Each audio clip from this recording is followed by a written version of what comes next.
What's happening, Star Wars family? Welcome to LightSaber Radio, the most outrageous Star Wars show on the web. And today, we're going to be talking about something special. We're going to be talking about George Lucas's idea for the sequel.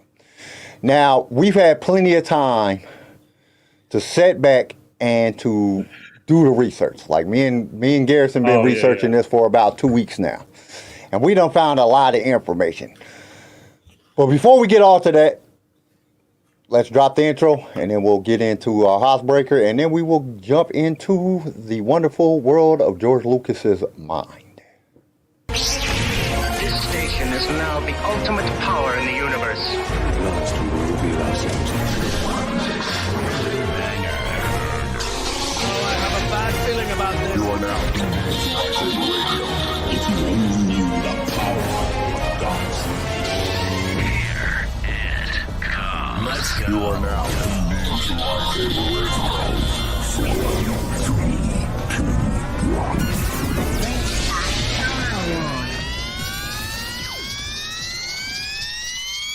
Hello there. Okay, so like I said, we're going to be looking at the Star Wars sequel trilogy from George Lucas's point of view, the treatments that he gave to Disney.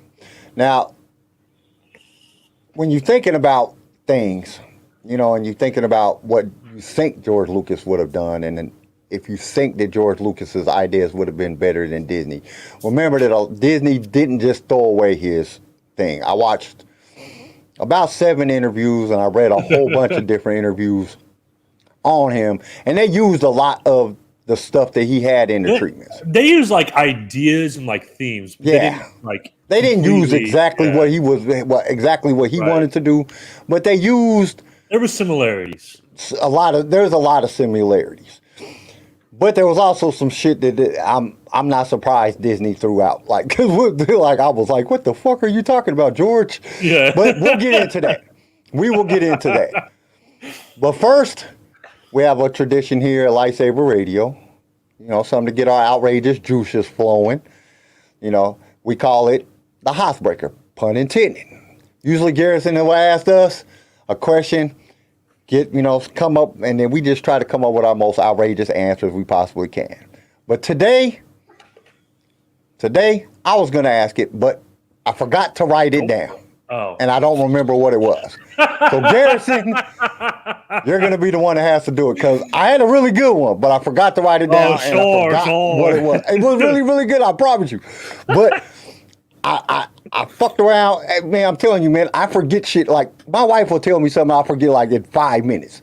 Like, I forget everything. Like, I forget my grandkids' names and shit. I'd be like, what the hell is I had to ask my wife.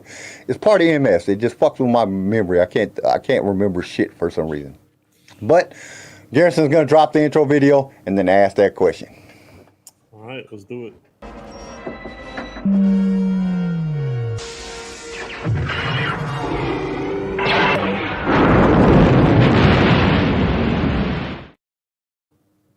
Okay, before we get into the question, we're going to say what's up to Chris, what's up to Nielsen, what's up Star Wars team leader. As always, Star Wars team leader is at work.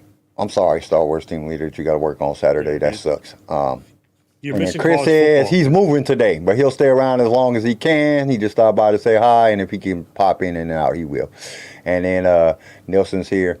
And, you know, of course, everybody else will pop in as we go.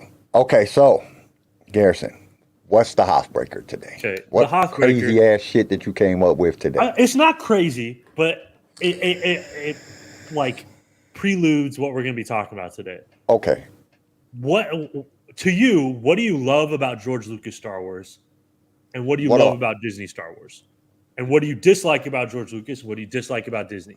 You know what I mean? Because they are different, but they do have their own qualities. So, to you, what makes George Lucas Star Wars? I mean, so good. That it seemed more of a linear story, even though there was big gaps in it. You know what I'm saying? Like 20 years difference between, you know, Return of the Jedi and, you know what I'm saying? I'm not Return of the Jedi, but Revenge of the Sith and A New Hope. There was like a 20-year blank in there that was kind of like, what the fuck happened, George? Why didn't you feel that? You could have done like 5 movies that just filled all that shit in. or did, 5 for the prequel trilogy or prequel whatever the fuck terminology used for 5 movies. You could have done that. But I like the way that it was linear. Even though he started in the middle, it was linear.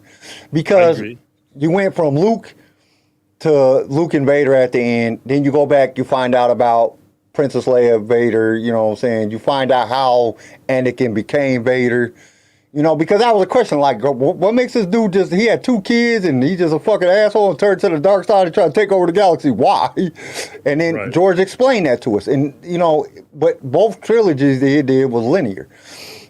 And then you have Disney. What I like about Disney is Disney has the ability to make great films. They do. They have the ability. The films were spectacularly looking. They look fucking beautiful. I will give it to you. I'm not the biggest fan of sequels, but goddamn, they had some amazing visuals. Dude, that shit looked great. The fucking editing was good. The problem was the story. You know what I'm saying? The way, and it wasn't even so much the story, because if you took that story and you put it away from and you didn't say it was the sequel trilogy, it's a good overall story. You had new characters, get rid of Luke and Leia and put 2 brand new characters in, get rid of Han. You could even have Chewie and C-3PO and R2 and all them in there as they're still around. Right. But you didn't have to have Han and Leia and Luke in it, and you could have took them out, put other people in there, and changed up the storyline just a little bit to not include them, and it would have been a fucking great fucking story. It just didn't fit with the sequel, the prequel, and the original trilogy. It just didn't fit together. But overall, they're not bad stories. It was just, it just didn't fit. But visually, everything that Disney does is visually fucking awesome. Like, there's nothing, even fucking Book of Boba Fett. The only thing I wouldn't say was visually awesome was the Obi-Wan Kenobi series. And that wasn't even that the visuals was bad, just the unnecessary camera shakes for no reason just made it almost unbearable to watch. I don't know what the point of Deborah Chow to do, why she chose to do that or allow the cameraman to do that. It just didn't make sense. But anyway, it all looked good. I mean, their visuals is great. That new dome that they built just for Star Wars, well, not just for Star Wars, but for everything that Disney does is freaking spectacular. You get so much better backgrounds. The depth of field that you get from the background to the person, and they could be standing right next to it because they can manipulate the background and do all that stuff in camera, makes it so much better than what we are used to when it comes to aesthetics. The aesthetics of Disney is freaking phenomenal. Right. And I'd agree with that. Disney definitely blown away by like the visuals in Disney. They had some amazing visuals, and while the story wasn't necessarily fleshed out, the visuals were great. I agree with you. George Lucas, one of the things that sets him apart is it seems like he had the whole story planned out, and the whole story fit so well together that it was believable. It felt like this could actually happen. It made sense together.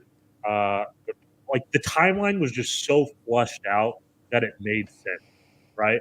And we haven't seen that the same way as we have as Disney. Disney hasn't been able to do it the same way. And not to put down... And not to put down Disney, a lot of that comes from having different directors. Like, what do you expect? No matter how well your story is, when you have different directors and you're bouncing back and forth like that, it's going to be really hard to make your timeline feel flushed out and cohesive. So that was one thing that I loved about George. Another thing is how well he incorporated like these underlying themes. In the prequels, you see how good people turn bad and how a good republic can turn bad, and how over time corruption can take hold in a person and in a government and in people in general. Well, I mean, and the war took such a high toll on everybody. Look at the Jedi, man. They were just, they're supposed to be peacekeepers. They're not supposed to be generals.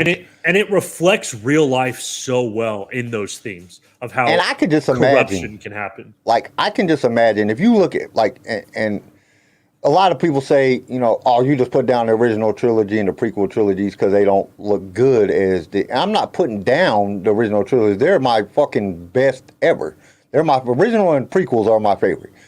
Agreed. But I don't ever put that down because of the fact that I know that George didn't. I mean, Disney couldn't do what Disney is doing without George. George was the pioneer of CGI, of that, creating something from nothing.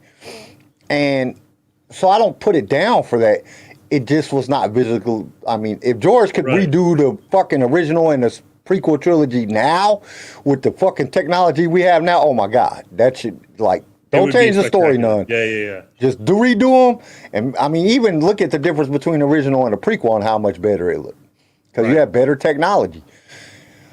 So, and that's another reason that I kind of shit on Disney a little bit is because you guys you have the ability to make just about anything. Like fucking make anything look good. You just got to do a better story. If the story would be better. Well, like I said, George, he does have a better job at story, and he does a better job of incorporating those themes, right? Like a theme in the prequels was that corruption can take place in a human and in government. Everybody. But then also in the original trilogy, you see that theme of redemption and hope. And I just think he does a lot better job of incorporating these deeper meanings into his story. And I would say Disney, oh, sorry, go ahead. No, and I would include that, you know what I'm saying, he is better at not letting the secondary characters overpower the main character of the thing. We all know that Anakin was the main character of the prequels. We know that Luke was the main character of the originals. And you had all these great other characters in there. All these great secondary characters. And they didn't overdo the main character. The main character stayed the main character. They almost made the main character better because of how good they were. Right. You know what I'm saying? And George was really good at writing that in when he was writing down the stories. And it's not just George. We can't forget all the wonderful editors and everybody else that was there to put in their inputs and tell them, I think this would be better, George, if we did it like this. And George was like, yeah, I think you might be right. Because that happens on the set. It happens all the time on the set. So, and George doesn't look like an asshole that would just be like, no, we're going to do it like this. He looks like somebody that would, take good criticism and be like, that's a better idea. He's the type, and from what I heard, he's really a hard ass to work with. Yeah, because he likes to micromanage. Yeah, he does take, in consideration what other people said. Right. Other than his ex-wife, because he didn't want to. He wanted to leave the whole original movie the way it was, and she was like, "No, we need to cut out all this bullshit," and they did it, and it turned out great. Right now, Disney. Real quick before we finish my thought. You never let me finish my thought. Go ahead. I'm sorry. Go ahead. So you got George Lucas. Then Disney, on the other hand, you're right. They're better on visuals. They got the budget. They have a lot more money to make a higher quality actual film. But meanwhile, right, their story's not the same. And I would argue their themes are a lot more superficial and not as fleshed out as George. George did a really good job at doing those themes of redemption and corruption. Disney's, it's not as deep, I would argue. Well, but I think that also comes with the main difference between the two is George Lucas, why are they making their stories? George Lucas had a story he wanted to tell. The story came first. This inspiration came first, and he wanted to make it into a movie. Disney, it was more, hey, we have Star Wars. We need to make a Star Wars story because we want to make more money and capitalize on this Star Wars. So it comes and then bottom line. You just spent billions of dollars to buy, you got to recoup your money back, so you need to get stuff out fast. Exactly. And no amount of money can buy inspiration. And so I that's where I think a big part of it comes from, where George Lucas had this passion for his story that he wanted to bring to life. And Disney doesn't have that same passion, right? And you can argue, and some people can like the sequels, and good, more power to you. But I think you can argue that George Lucas had a lot more passion for. I mean, his I like the stories. sequels and the fact of what they are, but I just don't think, I really don't think they fit in with the original and the Right. prequel trilogy. They just don't fit together. They're not right. The stories overall ain't bad stories. They just don't fit, and it makes Right. it weird. And as we You know what talk I'm saying? about George Lucas's his idea for the trilogies or for the sequels and comparing it to Disney's, I think what we'll see is the difference in passion and where this story is coming from versus Well, hey, and we I need don't to know, 'cause- capitalize off of Disney versus here's my story that I want to continue. And Um, some things are better, some things are way worse, but I think that is a common element. Want to say thanks to Bodie right quick. He said he gave us a super sticker. Thank you, Bodie, for that.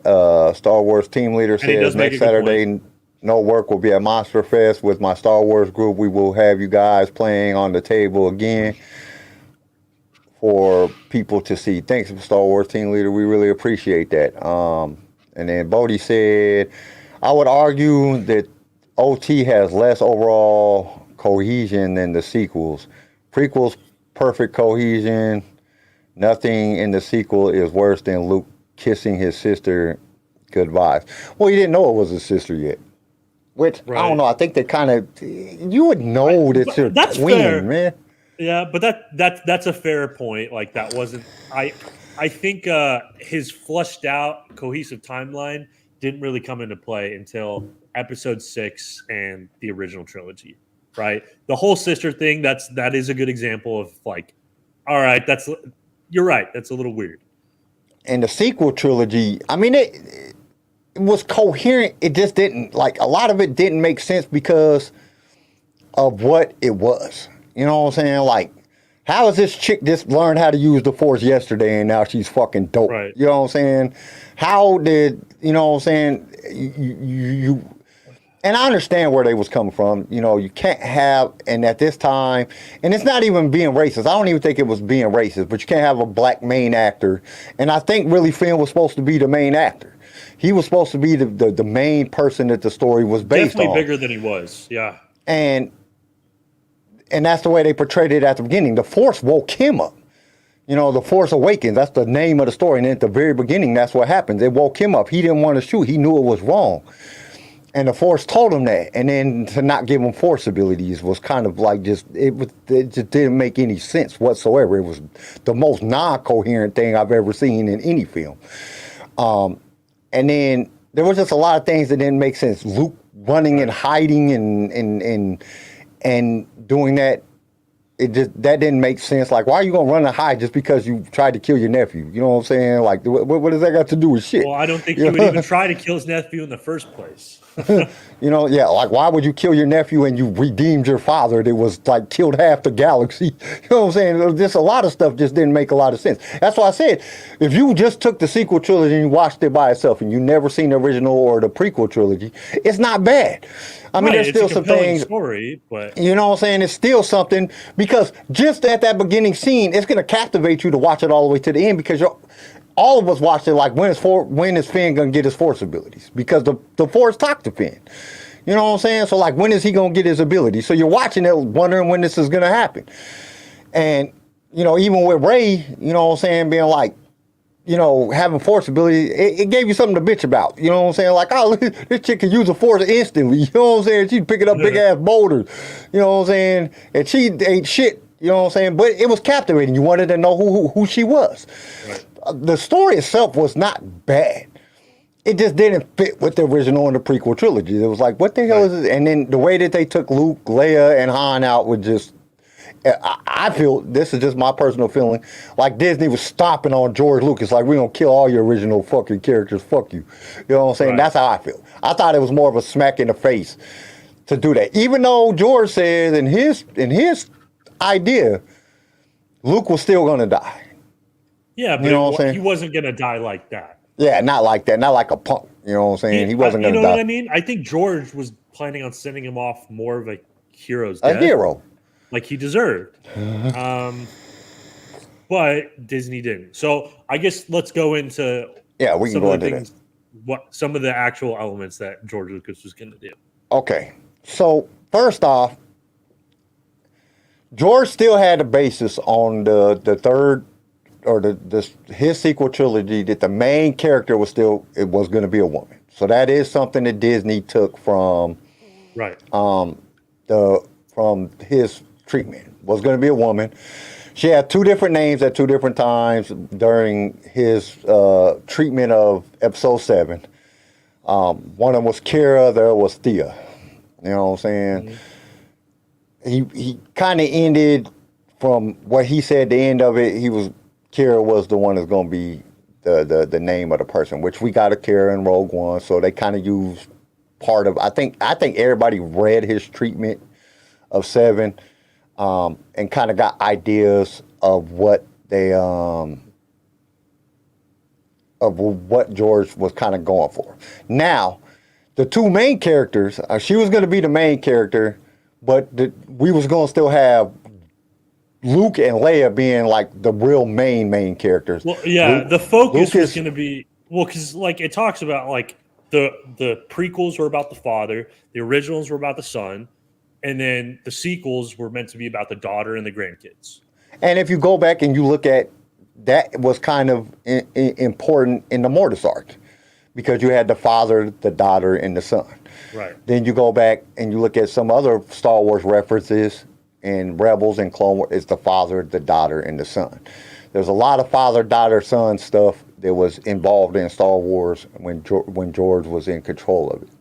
Right. So, but you had Luke Skywalker. He was restarting the Jedi. Right. And you had Leia restarting the New Republic. You know what I'm saying? She was she was the Chancellor of the New Republic. Which I would argue is super like believable to their characters. Yeah. Luke, I mean, that's exactly what you would expect Luke to do. And granted, they did have that in the sequels. A little bit, but it was more. We saw more of Luke like giving up on life rather than starting the Jedi Order. And then Leia, you have that strong female lead, but also like the type of leader that she was, where she was a great leader and a good kind of politician. I know when we say politician, we think bad thoughts, but she was a good politician. Yeah, you know what I mean. She had the overall characteristics of everybody in the New Republic on her mind. She was looking like we cannot let go back to the old ways. We got to stay, focused and make sure that we're appealing to everybody in the galaxy, not just a select few or not just just a good leader. Yeah, right? just overall good leader. Yeah, exactly. Right. Yeah, and I definitely like kind of that female lead that they had her in kind of leading this New Republic. I think it was well done. So there was and here, let me click over here right quick because I do have some concept art about what they kind of wanted her to look like. Let's go share screen. Windows tab. So just I'm just going to explain what this kind of looks like for all the listeners that are just listening over on Spotify and Apple and stuff like that. It's a fairly attractive young woman, and it looks kind of like she's holding a lightsaber, and she kind of looks like she got maybe Luke down on the ground.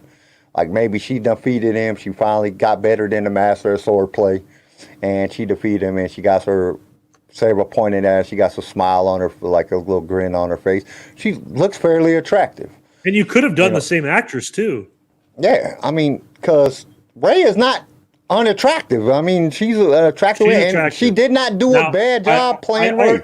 I mean, the only thing I'd argue, she does look uncoordinated when she's doing the lightsaber fights. Yeah, she doesn't look like the most coordinated actress.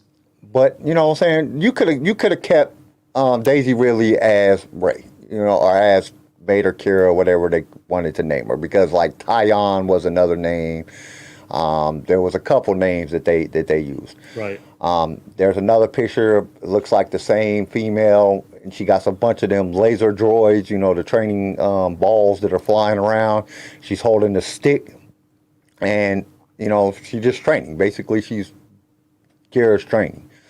Then they go into this one looks. This is just a sketch of the person, and this sketch is a little bit like she got some markings on her forehead, so she might not be full human. She might be, of a different, like a breed of species, or like two species. Sketches are hard to tell. Yeah. Yeah, because she has markings on her face, but she could be, alien hybrid with human, or she could be, just tattoos. But she looks like, I wouldn't say this is the most attractive picture of somebody. She looks maybe like she's a little oriental. She got kind of some slanted eyes, thinner lips, but she doesn't look bad. And I mean, this is just a sketch. You're not going to see it. So having an attractive lead female character, it seems like the way that Disney went and that George Lucas wanted to go. Right. And then this one is another sketch. This woman looks like it might be the same character though. Nah, because she looks like she got dreadlocks. She got a thicker nose. This might be markings. Yeah, she got the same markings on her forehead and on her lip. Nose is a little bit thicker. She got dreadlocks. This might be a black woman. She does look, yeah. And overall, I don't give a shit as long as she's attractive. She could whoever wants to play his character, as long as she's attractive. As long as she's attractive. Yeah, Kyle's happy. I don't want to look at no ugly girl for 3 hours or for 8 hours while I'm watching these sequel trilogies. But yeah, it's for the first part, like she looked like a good character. George also conceived Luke Skywalker is hiding in a world in a cave after something traumatic. So that's something else that they used. Or at least is it, and let me rephrase, this is all different, all stuff that I found off of different resources. Yeah, I didn't find that. I didn't find different things.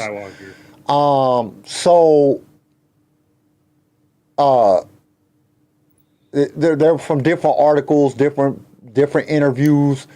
So we're taking these with a grain of salt anyway. Now I do have some stuff that George Lucas himself said, but this was just one of the articles that was said. He likened the hero of Colonel Coots from the Apocalypse Now, and the treatment George handed over. Luke Skywalker was hiding in a cave, and he did die in episode 8. So he was still that's episode 8, right? 5, 6, 7, 8. Episode 9. Is that 9? 5, 6, 7, 8. From what I found, he was supposed to die in episode 9. So, and this is just one person. This is just one person saying this. Then, one of the major things, and this is something I was super excited about. One of the major things for villainy in his sequel trilogy, we were going to have an older Darth Maul. Yes. And then his apprentice was going to be Darth Talon. And this is, George actually said this in several interviews. Which I like that a lot better. And the reason being, it doesn't, one, the whole Palpatine returns thing is avoided. The idea of Palpatine returning it's not great. For a couple reasons. One, he just pops up out of nowhere. That's a little weird. But two, it kind of like makes the original trilogy like pointless. What was the point of Darth Vader turning good? Like what was the point of all this if he's still around? Like some chosen one, you know what I mean? And I like that it's Darth Maul, where you can have a powerful, strong, scary villain while him still being a different villain than Palpatine and a different style of villain. And from what I found out in the treatment, basically Leia's fighting and Luke is fighting against Darth Maul and Darth Talon. Not so much like lightsaber, but at this point, Darth Maul has control of all the criminal syndicates. And he's trying to make a worldless or a governmentless universe. Like there is no government. There's nobody to tell the criminals what they can and cannot do. Basically, the criminals have the power, yeah. Have the power. Yeah. Darth Talon is like the new Darth Vader, but way more seductive. You know what I'm saying? She's trying to...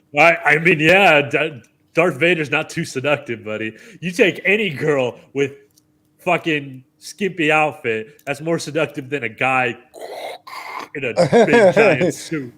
Yeah, so, and she's way more seductive. She tries to seduce Luke, you know what I'm saying, and tries to do a bunch, seduce people. She goes in, you know, looking beautiful like she is, and it stabs you through the heart with a lightsaber.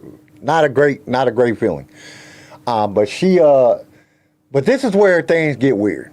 Okay, all that stuff right there, I love all them ideas. Them is great ideas for a trilogy. Now, in one interview, George Lucas said that he was still going to do the redemption factor. At the end, old ass Darth Maul was going to turn good.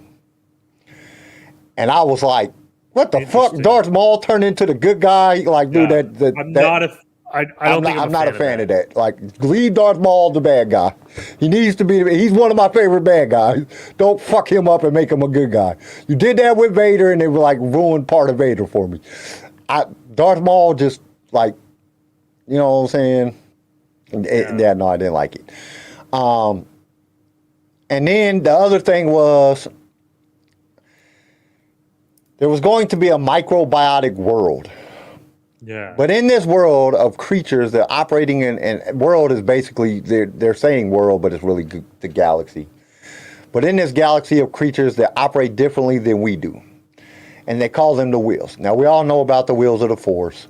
You know what I'm saying? But this is something that I didn't understand. And the wheels are the ones that are actually in control of the universe. And they feed off the Force.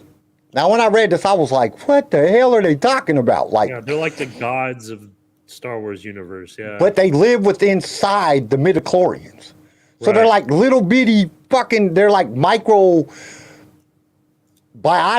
or microorganisms that live inside of a microorganism. Like, when George gets to talking about this, it's like freaking weird. Like, what the hell are you talking about? Yeah. Like, and this is one of the instances where, like, George has great ideas, but sometimes it's like, yeah, all right, buddy, like, just reel it in just a little bit. It's just a little bit weird. I mean, it's a lot like, because George's original idea was Jar Jar to be the Sith Lord, right? I think it's an example of, like, George has good ideas, but every once in a while he gets carried away. So maybe reel it in a bit. Well, my thought process is most of the time when I read something that George says or something that he's been dictated saying, I can visualize that in my head. And I can be like, oh, yeah, that might be cool. This, I can't visualize this in my head. Like, what? So you got the Force fighting the Force within the Force user, and like ain't that the dark and the light side? Have we already seen that? Like the dark side and the light side, but they're feeding off the Force. And I'm like, dude, the wheels was kind of like they're not fighting in the Force. They don't take sides. They're the wheels.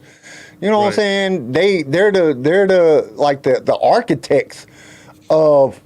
You know what I'm saying? Like the literature, they write down everything. They don't get involved. They don't, they're not on the dark side or the light side. They're none of that. They're just like librarians that are writing down everything that happens in the galaxy. And, you know what I'm saying? If they're needed at a point, they might step in and do something. But for whatever side, because the other side it's going to throw off the balance. And I was like, what the hell? What are these microorganisms?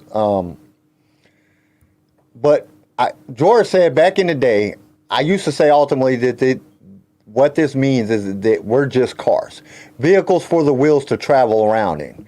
We're vessels for them, and the conduit is the midichlorians. The midichlorians are the ones that communicate with the wheels. The wheels, in general sense, they are the Force. So it's like, all right, wait a minute. So for 6 movies, the base sequel trilogy and prequel trilogy, we found out about midichlorians.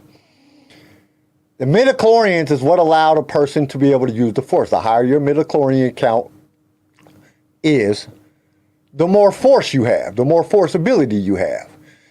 Now you're telling me the midichlorians are just the communicator for the wheels. And the wheels, in general sense, they are the Force. It's like, all right, now you're confusing it. I'm just confused. Like, I don't even know what I agree. like, Yeah, I think the Force is meant to be like this mysterious, powerful element, and when you get too like specific about all those little things, it gets a little bit weird. Star Wars team leader says someone porked a Gamorrean. Next trilogy, Palpatine is the tank like Snoke, and somehow Jar Jar has returned. Yeah, I hope that don't ever happen. Then George goes on to say, all the way back to when the Jedi and the Force and everything, the whole concept of how things happen was laid out completely from the beginning to the end. But I never got to finish it, and I never got to tell people about it. And I don't know, it might have been a good thing you didn't get to tell people about that, because it's like, what the fuck are you talking about, George? The midichlorians is that's all we understand. We don't need the wheels. We don't need all this other shit. Like, and then trying to visualize that on a screen is just going to be weird. Like, I cannot picture how you're going to visualize that on a screen in a Star Wars movie to make it understandable. Like, I can't, like, I say it for like, I don't know, 3-4 hours.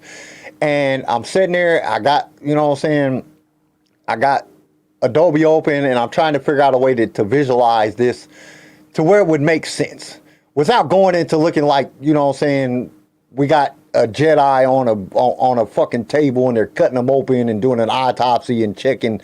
Like, other than that, there's no way to explain this. So I was like, and I don't want to see that in a Star Wars movie. I don't care. You know what I'm saying? Like, why would I care about that? That's just not something that I would care about. But that's just me personally. Other people might be interested in that. But if I want to watch that stuff, I can watch NCIS or something. And you can see all type of autopsies and stuff like that. It just didn't make sense. Right. So yeah, granted, like, in saying this, like, yeah, it's fun to talk about George Lucas' trilogy and compare it to what we got, but it's definitely not perfect. Yeah, just from the sounds of it. Now, like, if George Lucas is credited, because I know everybody said when he was making the original trilogy, you're crazy. This is never going to work. It's never going to be any good. They said it about the prequel trilogy, right, and he was able to do it. So he might have a different thing in his imagination, but from what I'm reading of this is him saying it. Is not, it doesn't make any sense.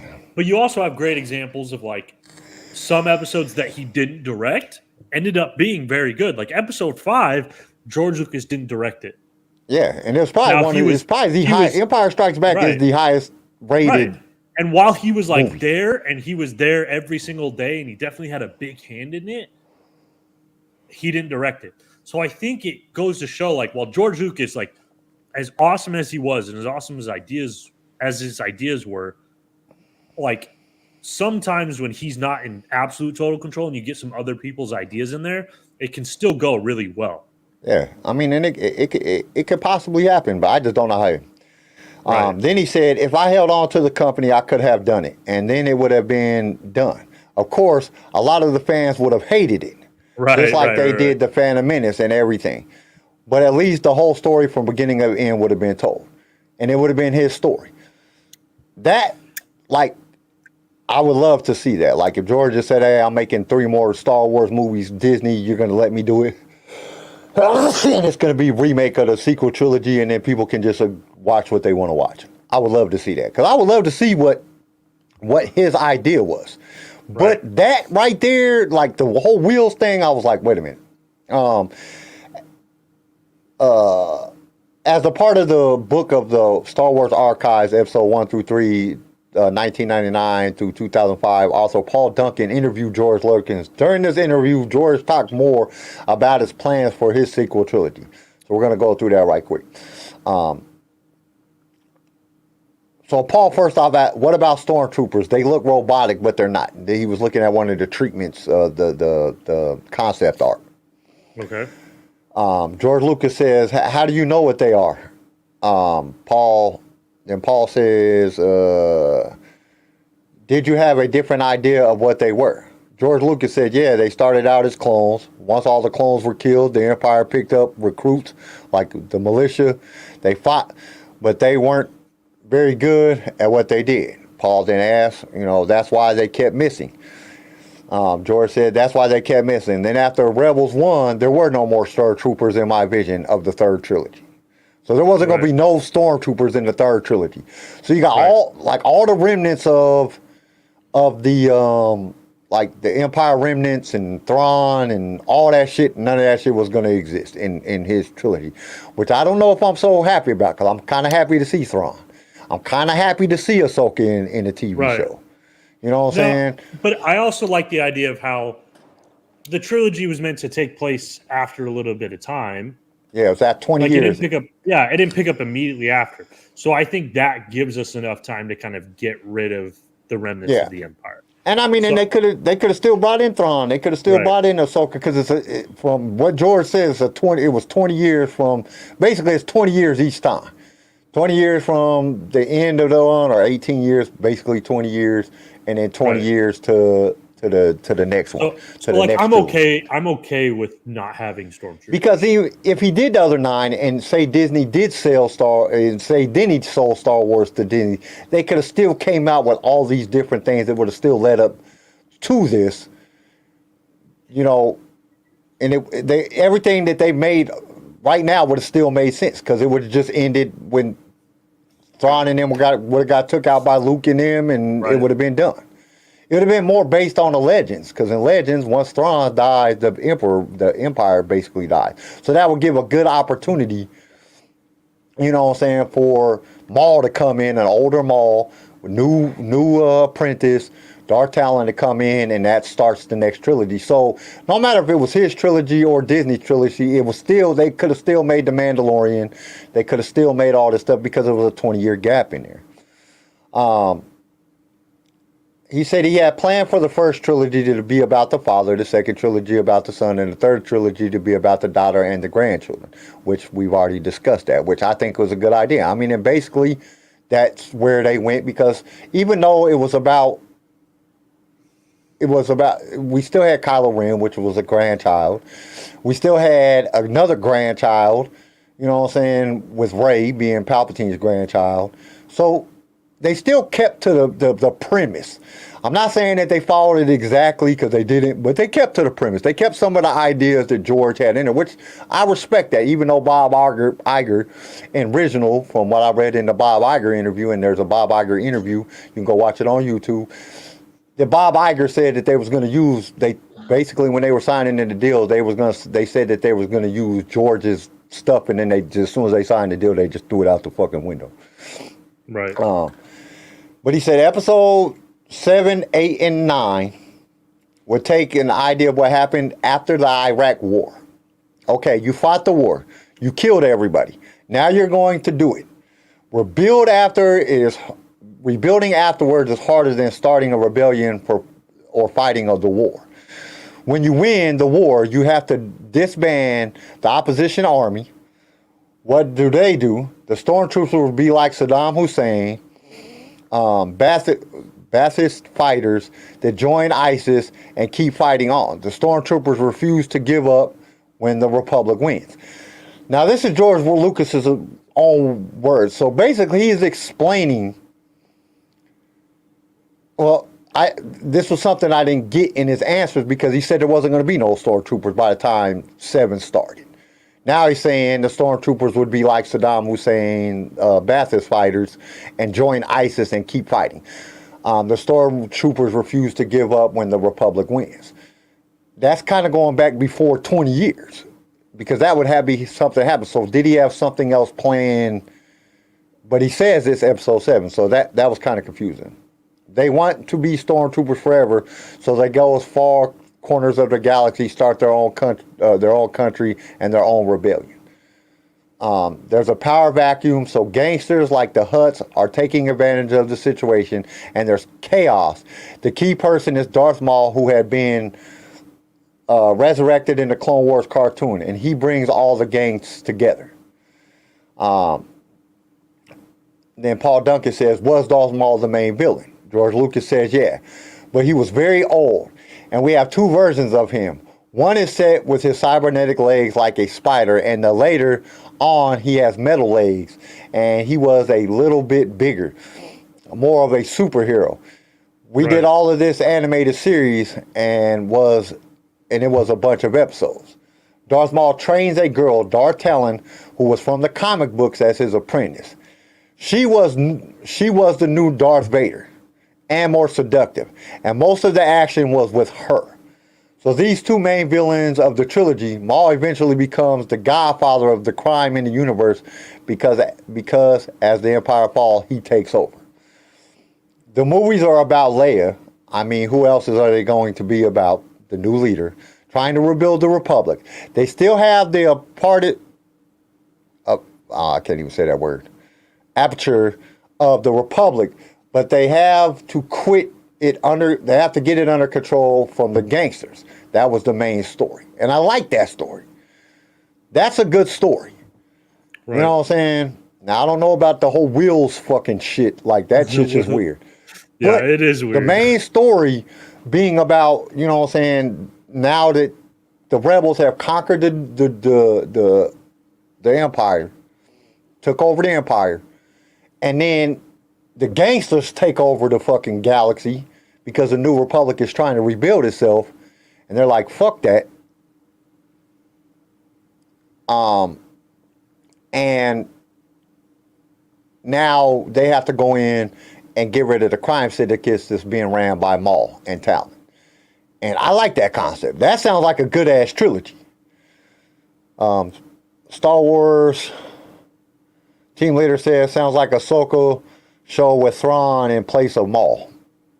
I mean, yeah, a little kind bit of different. Yeah. Kind of. For me, one of the big things that's going to be a big difference is the themes that, you know, because we already talked about how George Lucas, he's really good at incorporating like themes and underlying motifs in his stories, and that Disney hasn't quite done. You know what I mean? Like we talked about, the original was about this corruption and how good can turn bad. The second one is about redemption and hope. The sequels didn't really have a theme because they had different directors and they kind of went in different directions. They were kind of making it up as they went along, right? In his, this is his words from what he said. He says the trilogy would deal with the rebuilding of the Republic. The main theme of the trilogy would be moral and philosophical problems, such as the necessity for moral choices and the wisdom needed to distinguish right from wrong, justice, confrontation, and passing on what you have learned. All these different themes. And I think George Lucas did a better job at incorporating themes, and I think that would have been really cool to see. Because Disney has been a little rough around the edges and incorporate these deeper themes into their stories. Yeah. So that then he goes. That's the only. While like the overall story might be different, I think it would have been better. Sorry, keep going. Go ahead. It says, then it goes, he just talked about 20 years ago. It's going to be 20 years after. Then he says, it starts off a few years after Return of the Jedi, and we establish pretty quickly that there is an underworld. These are the offshoot stormtroopers who started their own planet, and Luke is trying to restart the Jedi. He puts out the word, so out of 100,000 Jedis, maybe 50 to 100 are left. Now, this is my question on that. Where the fuck was y'all at when I was fighting the goddamn Empire by myself? Where was all of y'all at then? Did none of y'all come and help me, you pricks? You know what I'm saying? That's jacked up. The Jedi have grown again from scratch, so Luke has to find 2 or 3-year-old and train them. It'll be 20 years before you have a new generation of Jedi. By the end of the trilogy, so I guess 7 starts off then, and 8 goes about whatever, and then at the end, from what he's saying right here, would be about 20 years. By the end of the trilogy, Luke would have rebuilt much of the Jedi, and we would have the renewal of the New Republic, with Leia Senator Organa becoming Supreme Chancellor in charge of everything. So she ends up being the chosen one. So out of everything that we've seen, from what George is saying, Leia was actually the chosen one. It wasn't Anakin. Anakin wasn't the chosen one. Leia ends up being the chosen one. Which I'm glad that didn't happen, because I'm Anakin's the chosen one. You know what I mean? Yeah, Anakin's the chosen one. Come on now. mean, the first 6 movies with that would have been kind of weird at the end of it. Leia is the chosen one. Like, what the fuck? How did this make sense? George also expands on the midichlorians. Now, this right here had me just like I don't know what George is talking about. This is a cosmology. The force is energy, the fuel, and without it, everything would fall apart. The force is a metamorph for God, and God essentially is unknowable. But behind it is another metamorph, which fits so well into the movies that I couldn't resist it. Midichlorians are the equivalent of mitochondria in living organisms and the photosynthesis in plants. It simply combined them for easier consumption by the viewer. The mitochondria creates the chemical energy that turns one cell into 2 cells. I like to think that there is an unidentified reality to life, and that it exists everywhere in the universe, and that it controls things. But you can also control it. That's why I split it into 2 personal forces. Or I split it into 2 forces, personal force and cosmic force. The personal force is the energy field created by our cells interacting and doing things while we are alive. When we die, we lose our persona, and our energy is assimilated into the cosmic force. If we have enough midichlorians in our body, we can have a certain amount of control over our personal force and learn how to use it. Like the Buddhist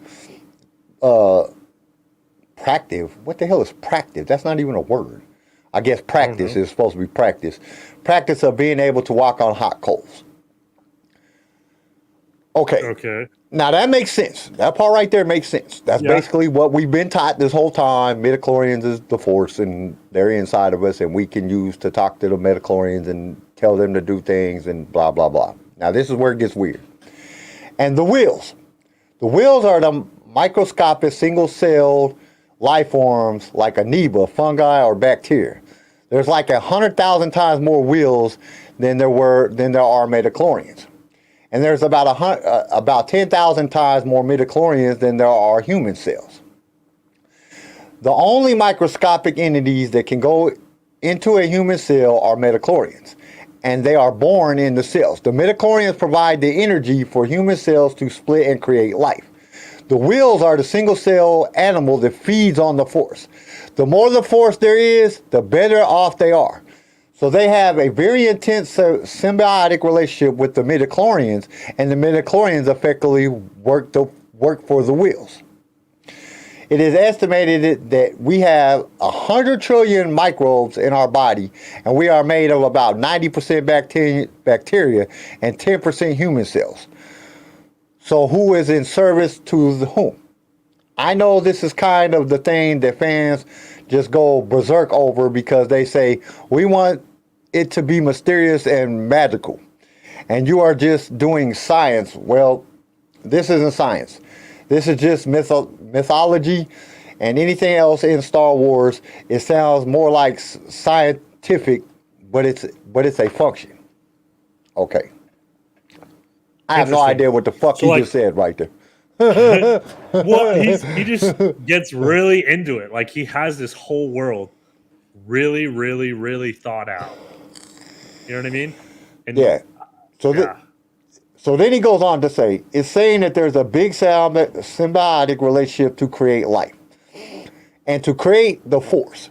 But if you are looking at all life forms in the universe, most of them are one-celled organisms. I think of one-cell organisms as an advanced form of life because they are able to travel through the universe. They have their own spaceship. They're those meteors that we get every once in a while. They have been living on those things for thousands of years. They have been frozen, unfrozen, and can survive almost anything. The one-celled organisms have to have a balance. You have to have good ones and bad ones, otherwise it would extinguish life. And if they go out of balance, the dark side takes over. How would the dark side take over? You just, in one sentence, you said you have to have the same amount of good ones as bad ones, or it extinguishes life. But if they get out of balance and the dark side is more powerful than the light side, then it takes over. Like, that doesn't make that shit didn't make no sense whatsoever. That was just like a complete oxymoron. Like, what are you talking about, George? Yeah, fair. Yeah, it was just. So, like, he had a lot of ideas, a lot of stuff to flesh out. A lot of the ideas were good, but, like, not all of them were at the same time. You know what I mean? And I questioned, and this is my thing, after reading through that article and listening to some of the other outlandish shit he was talking about on some of the interviews and stuff that he talks about in some of the other interviews that he did, that there's articles about. He goes in some of them. He goes way more in depth. I summarized that, it's way more in depth, but it doesn't make any sense whatsoever at all. Like, what are you talking about? Like, it doesn't make sense. So now my question is this: I think George started to write and this is just my personal opinion. I think George started writing this stuff down, and he starts writing out the sequel trilogy. He gets the premise of each one of the episodes. And I think what really happened, and this, like I said, this is just my personal opinion. I think he got the treatment done. He had his idea. He started to write the script, and he was like, this is dumb as shit. Like, what am I even talking about here? You know what I'm saying? Like, I don't know how we're going to do this. I don't know how it's going to work. And with his kid being born and just all the stuff going on, and Disney offered him more money than he could ever spend in life, he was like, yeah, I'm just going to give it to somebody else. Right. I think that's what really happened. I think George was like, because like you said, George has wonderful ideas, but like, this doesn't make no sense. And I think after at that point, before he sold the company, before the sequels ever came out, a lot of people disliked the prequel trilogy. He got a lot of backlash over the prequel trilogy, which I don't know why. I love the prequel trilogy, but there was a lot of people that didn't like the prequel trilogy. And I think he just didn't want to go through that again. Yeah. And he was just like, I'll just get rid of the company. Here, you guys take this, you guys make these movies. And then they read through the treatments and they were like, what the fuck are you talking about? And they just completely made something totally different. And just used bits and pieces of it. I think he even said it himself. Like, that's like, because he said it takes 10 years to make a trilogy. Like, that's so much of his time. So much of his time and effort. So much stress. So much fucking hectic life. Like, that's busy and that's like a lot of work. And I think at some point, like, and obviously doing it with Disney, he couldn't micromanage. Like, obviously that didn't work out. He didn't like not having full control, but having full control is just too much of a pain in the ass. Just about to have a kid. I think he just wanted to relax a little bit and not put himself through all that again with how much stress and how much effort it took. You know what I mean? In another interview, he talks about with Vanity Fair, he talks about that it would be basically about teenagers or people in their mid-20s, and refer to them that they would be the grandchildren of Anakin Skywalker. Right. So, I mean, that's another thing that they use because, I mean, Ben Solo is the thing. But he says the story would have been about the grandchildren of Anakin Skywalker. So I'm thinking that he was going more off of the legacies where there was 4 grandchildren. There was Anakin, Jason, Jaina, and Ben. Now, not to say that would be the people that he would have, but I think he was going on more of that reference. They're the ones that was out there actually fighting against Darth Talon. And Luke was training with these other 50 to 100 Jedis that didn't help him beat they just came out of hiding. They just hid it like punks. You know, the whole time he was fighting the Empire. But these Jedi are back, and it's, you know, younger people. And I think this was by the end. He said the original saga was about the father of the children. and the grandchildren, which I don't. The original saga, I guess, I mean, that's not a secret anymore. It's even in the novels and everything. And then the children were in their 20s and everything, and so it wasn't the Phantom Menace again, George Lucas said. During a panel celebration, the concept of The Force Awakens at Celebration's 2016 convention, Lucasfilm created executive Ray Robert Abdul, whatever, George's work included the grandchildren of the original trilogy. And here, let's jump back over and look at some more of these at the stage. So some more of the concept art we have. This is Kira and Sam. Now I don't know who Sam is. I'm guessing that he's probably one of Han Solo's children, because I guess so. Back in 2011 or 2012 at Celebration, George took Leia, or took Mark Hamill, Carrie Fisher, and Harrison Ford to the side. They were all there. He took them into a conference room and told them that he was planning on making the sequel trilogy. And he asked them if they would be involved. Even though Harrison Ford didn't want to because of George, is the reason he did it. And even with him dying in episode 7 that we have now, that was kind of the idea from what one of the interviews said, that he was always supposed to die in that one. Now, I don't think he was supposed to die the way he did die, but he was supposed to die. So I think that was one of the things. But Sam, I'm guessing, and Kira, I'm guessing these are either Han and Leia's children, or one of them might be, Luke's children, like the girl might be Luke's daughter, and then the boy would be because come on, look at him. He just looks like a blonde-haired Han Solo. You know what I'm saying? True, he does. You know what I'm saying? Other than he got like a 357 revolver. Like, I don't know why they drew it with a revolver, but look, it looks like a blaster revolver is what it looks like. You know what I'm saying? But this is going to be more based on the kids. This was going to be the Jedi Temple that Luke was at, that he's training. It's an off-world planet. It's what was the name of the planet? Exegol. I'm just kidding. No, it's not. It was like Philibius or some shit like that. Philibius. Or what the hell was the name? I think it comes up. That's what Luke was supposed to look like. It was going to have Luke look like this. I don't know. Luke kind of looked like a Sith. Like, his eyes awfully red. He's high as shit. He been sucking on Yoda's fucking tree root. His cane. This was a junk castle landscape. There was part of it. I'm guessing this was, I don't know what planet this was been on, but we see a storm, a TIE fighter down here at the bottom. And then we see like some little castle thing back over here, and it's like, looks like it's protruding off of a Star Destroyer. I'm trying to get to the thing. This was a new planet scene, this is actually a picture I did a Google check. This is actually in California. You can see this real life in California. Felucia, that's the name of the planet. This was kind of like the story. This was the storyboards for it. You get kind of the picture of the storyboards in the background of it. And that kind of looks like the Grand Canyon. I think a lot of this stuff was actual. I think they were planning on filming these trilogies here in the United States. Then this was a pirate scene.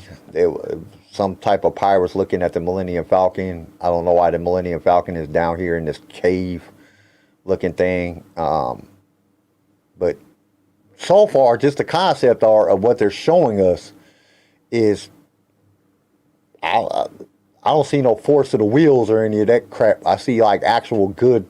Right. This looks like it would be a good story. And who knows? Like, maybe that Will stuff, like maybe he barely got into it. You know how like Qui-Gon talks about the midichlorians, and it's literally for like 5-10 minutes, and then not even that it's on with the story. Yeah. So maybe the Will's part was literally just 5-10 minutes.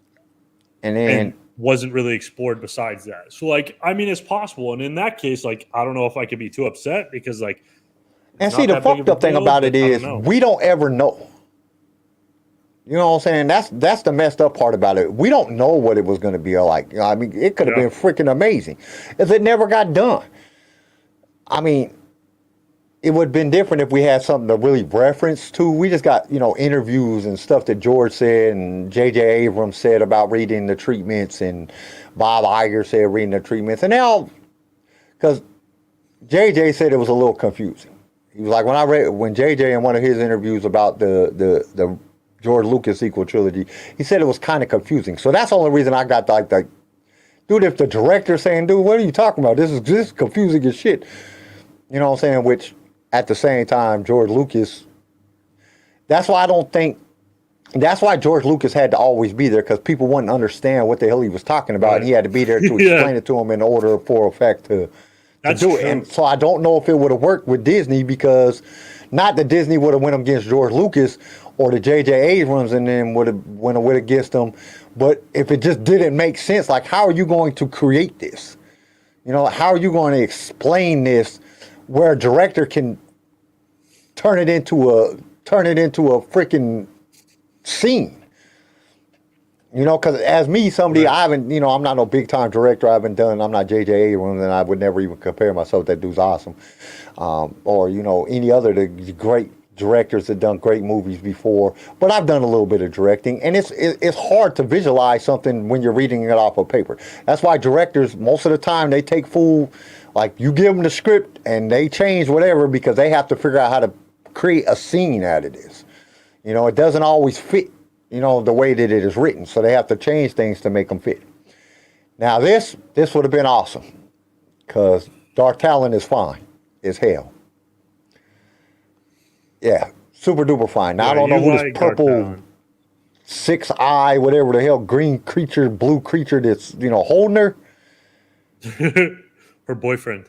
Well, I don't know what it is. It kind of looks like a ghost. Some freaking demon. But she's fine as hell. Now, if I got to see that would have made the trilogy just for me. They could have had the worst story ever. I'd have just been looking at her the whole time. I wouldn't even know what the story was about, because she is awesome. And I like, if you look at her on this concept art, or the way that they did her is a little bit different than they did her in the comic books. In the comic book, she has that whole other design on her forehead. They kind of just simplified it enough, brought more attention to her eyes and her body, which is nice and thick and voluptuous. Yeah, she's fine. Like, yeah. She's fine. I'm not going to lie, I did some nasty stuff the first time I seen this picture. No, fuck off, bro. We didn't need to know that shit. This was some of the other storyboards they got. It looks like Dark Talon down here on the bottom is doing the nasty with somebody. Dark Talon over here with somebody. It's not Maul, because they don't have horns, so I don't know who it is. Maybe this is Dark Talon before she turns evil. I don't know. This dude looks like he's holding a sword or a lightsaber or something in his hand right there. Just some stuff going on. I don't know. Everything that I've seen in the pictures, this looked like this was going to be an amazing story. This was at a cantina. It looks really, really good. Got a lot of the aliens in there. A lot of people that we've seen in the past, even some new ones. So I think that this would have been good. Now, this is where it gets kind of weird. This is the Death Star underwater. Now, I know that they use kind of the concept of it being in water, but this is underwater. This is, it's the Death Star trench underwater. Okay. For what? And like somebody's swimming through. I'm guessing this is Kira swimming through here, trying to find something in the Death Star, maybe. And they kind of took that idea and they did use that when they're looking for the Wayfinder, and they're trying to get, she had to go through the water and sail over the water and get up in the thing and climb up the thing or whatever Rey did. So you can tell that they use this concept. This was just more underwater. Like, she's under the water. Right. And you can tell. And in this part, she's in the throne room, whoever it is. Cool. That would have been cool to see again. That would cool. like all the pictures showed that this would have been an awesome ass trilogy. But then at the same time, it's like, you know, when George gets to talking about all this wheel shit and like, dude, it was already complicated when you said midichlorians. You had every kid in the world freaking the hell out because they think microscopic organisms is living in their body, which they are, but they don't understand that yet. We don't learn that shit till biology and shit when we get older. And then it's not as freaky to you. You're like, oh, wow, just weird shit's living, all kind of bacteria and shit's just all in my body just living. And then this would have been kind of cool. I thought this would have been kind of cool because you have a spaceship, you have the Falcon underneath the water. It's flying underneath the water. That would have been a good concept to see.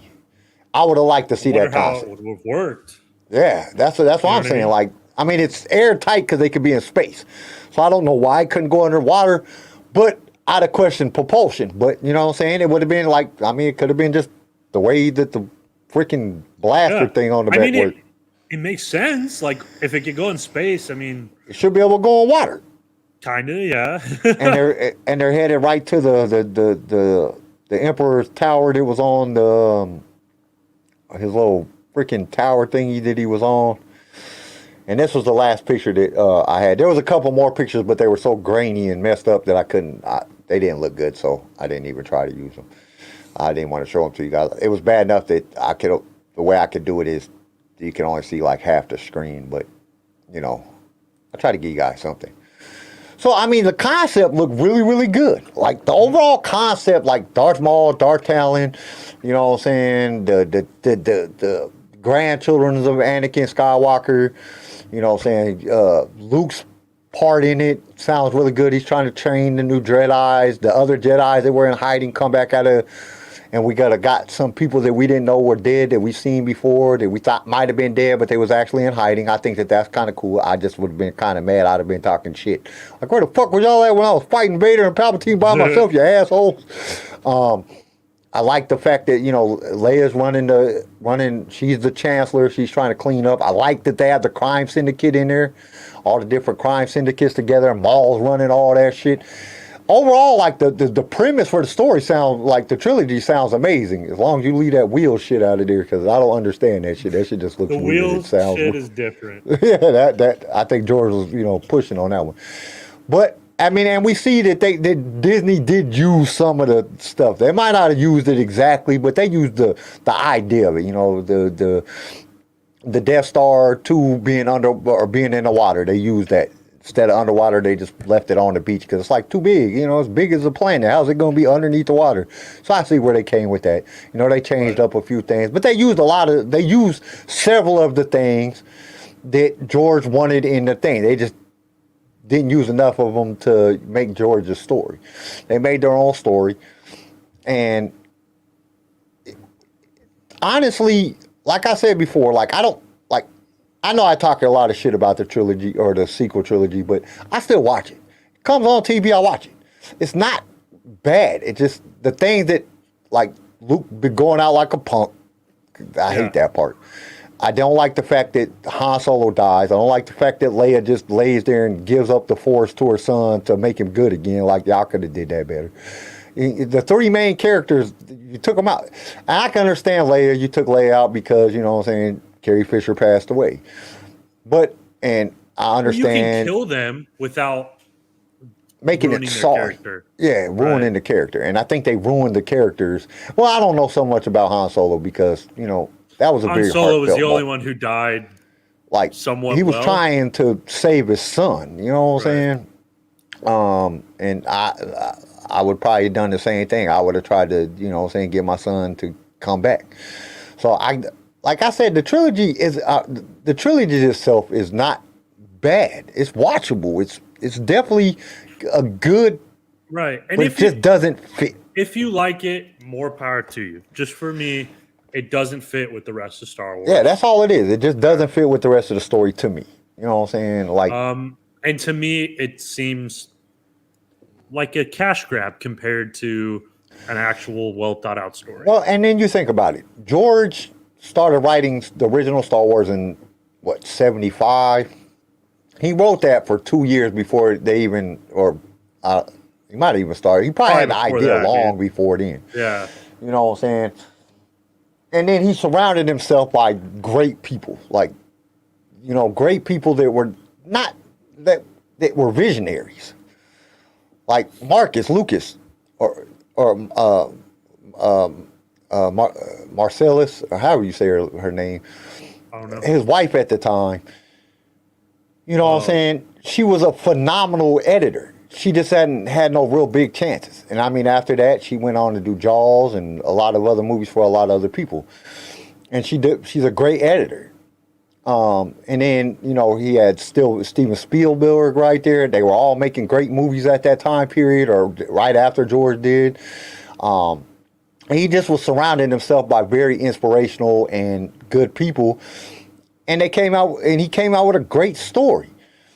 And then it just led on from there. You know what I'm saying? And that's a lot of it. You know, if you want to be successful, you don't go hang around broke people. You know what I'm saying? You're not going to be successful.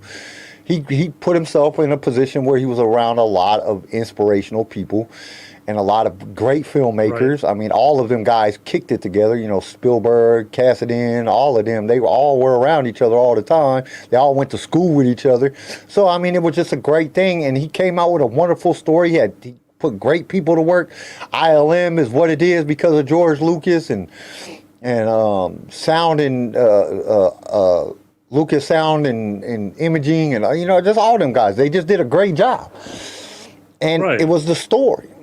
So it's a lot different than when you got, you know, Disney, where you have somebody like Dave or John that has a vision, and then you got people that are just trying to make the biggest, baddest thing. And then they're not taking the time because they're trying to pump out so much stuff because Disney's pushing them for more content. We got to make more money. That's going to stop. I think overall that's the difference. It's, here's a story. I want to get this story told versus here's an opportunity to make money.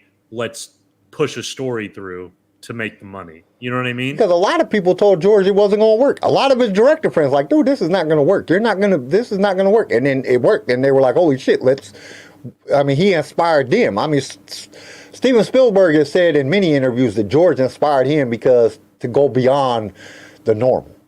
And he did. I mean, shit, we had freaking Jaws. Didn't know we think about shit like that. Giant ass shark eating everything, eating boats and shit. Didn't know we think about that. You know what I'm saying? A lot of the George inspired him because George showed everybody that you don't have to follow that normal fucking, everything ain't got to be the same. Do something different. Different is good. And I think that's one of the things that stifles Disney is because they're trying to, and George said in one of his interviews, the reason Disney is failing with Star Wars is because they're trying to please everybody. You don't make what pleases everybody. You make what you want to make. You know what I'm saying? You make your vision, and people are either going to like it or they're not. You can't view art as like, because Disney, they're a very good job. They're a business, and they're a great business, and they're a successful business, and they make a shit ton of money, and good for them. But you can't always view art, which is what George Lucas was more about, as a business in order to make good quality art. You know what I mean? Well, yeah, and then it's so hard because fans we're Star Wars fans. We have I'm fucking loving Ahsoka. You don't care for it as much. You know what I'm saying? I didn't like Andor. I thought Andor was good, but I didn't like Andor as much as I like Ahsoka. You know what I'm saying? I like Ahsoka. It's Star Wars to me. Andor didn't feel like Star Wars to me. But that's the whole thing. We can have difference of opinion and still be fans. And then you got billions of fans doing that. Shit, probably 1 billion fans by now that are doing that, and they're trying to listen to everybody, and you can't do that. Just make some shit. It's not gonna work. You can't listen to everybody. There's too many different opinions. You know what I'm saying? That's what makes Star Wars so good. It's because everybody can have a different opinion about it, and it's all right. It's Star Wars. You know what I'm saying? It's not that we hate one another because you have a different opinion about it. We're like, all right, that's your opinion. I like this shit. You don't have to like it. You know what I'm saying? Go about your business. I'll go about mine. You know what I'm saying? And then we can all get together at celebration and fucking celebrate everything Star Wars and not care. Or at an event. You know what I'm saying? Comic-Con or anything that has to do with Star Wars that has Star Wars part of it. We can all meet up and nobody's mad at each other about some shit that was said on freaking Twitter or whatever. Nobody cares. Everybody's there just to celebrate Star Wars, the good and the bad. It's just Star Wars, and that's what makes the fandom so good, because we have a difference of opinion. But then you have Disney try to come in and listen to everybody. Well, I think people might. The more people said this, you cannot do a fucking survey on what Star Wars fans want. And that's what they try to do. They go through and they read all this shit and okay, we need to make this. That's not what. Just make some shit. Make good shit. You know what I'm saying? that's all it is. Just make some good shit, and we either gonna like it or we're not. You know what I'm saying? It's always about 50-50 with Star Wars. It always has been. Since the original trilogy came out, because everybody loved the original trilogy that was around during that time. But you get older people or younger people nowadays, they don't like the original trilogy. They're like, what the hell, this is boring. You know what I'm saying? Like, blah, blah. We loved it. Wow. All of us older guys, we loved the shit out of the original trilogy. Then the prequel came out. Everybody that loved the original trilogy, well, not everybody, it was about 50-50, they didn't like the prequel trilogy. They're like, oh man, what the hell is this bullshit? What is George doing? How does it look better than the original? You know what I'm saying? You got to make it look worse. Well, it's different times. You know, people don't always dissect things, and maybe as I would or somebody else would. A lot of people they can't look better than the original trilogy. How does it look better? How did they got better shit? You know what I'm saying? How is the Jedi's way? You know what I'm saying? There was all kind of complaints. Better technology, dude, is made 20 years later. You know, and that's where people don't understand. And then you come to, you know what I'm saying, the sequel trilogy, where people are like, I didn't like the sequel trilogy. And some people are like, the sequel trilogy is mostly younger people are like, the sequel trilogy is the greatest thing ever. You got us older guys that are like, what? This don't even make sense. Well, how does this even fit in with the original six? Like, how does it fit together? Right. We're always about 50-50. It's always about a 50-50 split. It might, you know, go, certain things might go, you know, I don't know way. if it would be 50-50, but yeah. Well, that's just because you got a lot of Star Wars fans. You got a lot of Star Wars fans that just love everything because they're Star Wars fans. Oh, it's Star Wars, I gotta love it. No, that's like being a fucking Republican or a Democrat. I'm not gonna agree with you if the shit is stupid. You know what I'm saying? Right. Like if a Democrat, there's definitely people. I have been a Democrat my entire life. No matter what. And now I'm like, what the fuck is this cultist Democratic shit they talking about? Fuck to save the world. We can't do shit. You know, the fuck are y'all talking about? Why are we broke? Why is gas $4 a gallon? You know what I'm saying? When this Republican was office, we was doing good. I was making money. Everything was cool. And now we got this. What the fuck is going on? We got bills that I have no idea what this shit means anymore. Like what the hell? It's like the Republicans are the Democrats now, and the Democrats are the Republican now. So you can't be so narrow-sighted that you focus in on something just because that's what it is. Like, and I don't agree with either side on everything, and I shouldn't have to. You know what I'm saying? Right. And that's with Star Wars. I shouldn't have to agree with everything just because it's Star Wars. That doesn't make it good. The name Star Wars does not make. I mean, if they put a pile of shit on TV for 30 minutes, all it is a steaming pile of shit, and put Star Wars about it, there's Star Wars fans out there that would love that shit. Yes. Just because it says Star Wars. This shit is dumb. It's dumb, but they would love it just because it says Star Wars, and that's not. And if you love it, fine, good for you. Good for you. You can't get mad at other people for not loving it. And I think when Disney tries to come in and they try to take all that information, because that's what they're doing. They're doing market research. They're going on to Twitter and Facebook and Instagram and TikTok, and they're looking in, they're listening, and then they're watching, they're reading people's comments, and they have, you know, probably a big ass fucking building of people, you know, 100, 200 people, maybe even 10,000 people just reading all this stuff and writing down the information. And then when they come to a conclusion, like, okay, a lot of people like Obi-Wan Kenobi, we should come out with an Obi-Wan Kenobi series. Oh, a lot of people like Boba Fett, let's do a Boba Fett series. Oh, a lot of people like Rogue One, let's do an Andor series. And that's what they're doing instead of just creating shit. Because they did a great job. Well, I get when they created the Mandalorian, because that was a brand new character. Well, market research has its place, dude. Like, you can do market research and still make a good story. But if you come up with an idea and like, hey, this is market research, this is what we think people will like, it doesn't mean you push whatever story that has to do with that topic through. You know what I mean? Or don't rush it. A lot of it has to do with rushing it. They're because they're trying to put out so much, Right. especially when Bob, what's his face, the other dude before Bob Iger left, the other dude took over, whatever his name is, Chapman, and then Bob Iger came back. When Bob Chapman was there, it was all about pushing out content, and I think that's one of the reasons that the Book of Boba Fett and Kenobi wasn't done as good because they would just force that shit through. Write this shit down. Yeah. You got 3 weeks. 3 weeks they had the whole goddamn fucking series written, you know, and then they just made it. You know, here you go make this shit. And then it's done in 6 weeks. And granted, they just some people pumped liked out. it. And some people liked it. And they did. Great. I'm so glad you liked it. In fact, I'm jealous. I wish I could like it too. I just think I think you stifle creativity when you rush stuff and when you try to research what it is to make. Like just go sit down and be like, all right, we want a new Star Wars story. Give us a Star Wars story. Let it be good. And you got to think, Dave Filoni and Jon Favreau had been talking about The Mandalorian for years before they actually created The Mandalorian. It took time. They hashed out a bunch of stuff. They did a lot of things. They thought about it. They rewrote it and wrote it again and wrote it differently. And they did different stuff. And then they said, all right, let's have different directors come in and let's try that. And let's see how it worked great for the first 2 seasons of Mandalorian. It worked. It was fabulous what they did. Right. And I'm pretty sure the second season, they already had it written down. They already had, or not, they at least had the planning of it done. Right. You know what I'm saying? They had it down, and you could tell that the third season, they wrote it after the first 2 seasons was done, and then COVID hit, and it was probably in a rush because it just looked rushed. But you can't expect everything to be good. I mean, it's impossible. But I don't think that they should do that. Don't stifle creativity because you're trying to rush through something and you're trying to make money. Be creative. You know what I'm saying? I've been saying that. Like, dude, you got some of the best writers in the world writing the books for you. Claudia Gray is dope. She is a dope writer. You know what I'm saying? And that's just the one that pops in my head. All of them, Daniel, Jose, or what's his face, great writer. You got great writers writing the books. Use some of these books to make movies. Right. I'm telling you right now, man, you make some of these high Republic, and I know I've been saying that everybody's tired of me saying that shit. Every day you're talking about God, because they're just so freaking good.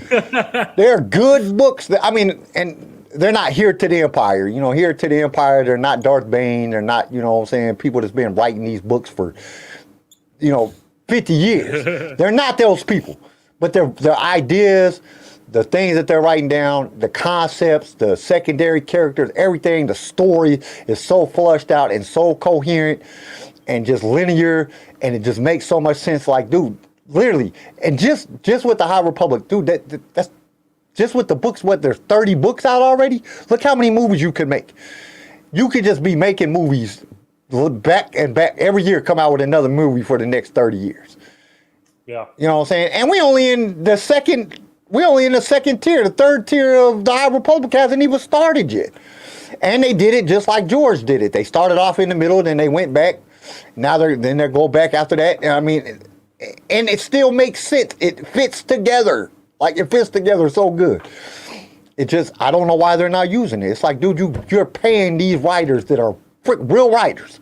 Real writers. You know what I'm saying? These guys don't write a script. They write books. Like long ass books, 1,000 freaking page books, and they doing it in 4 to 6 months. They're pumping out good stories.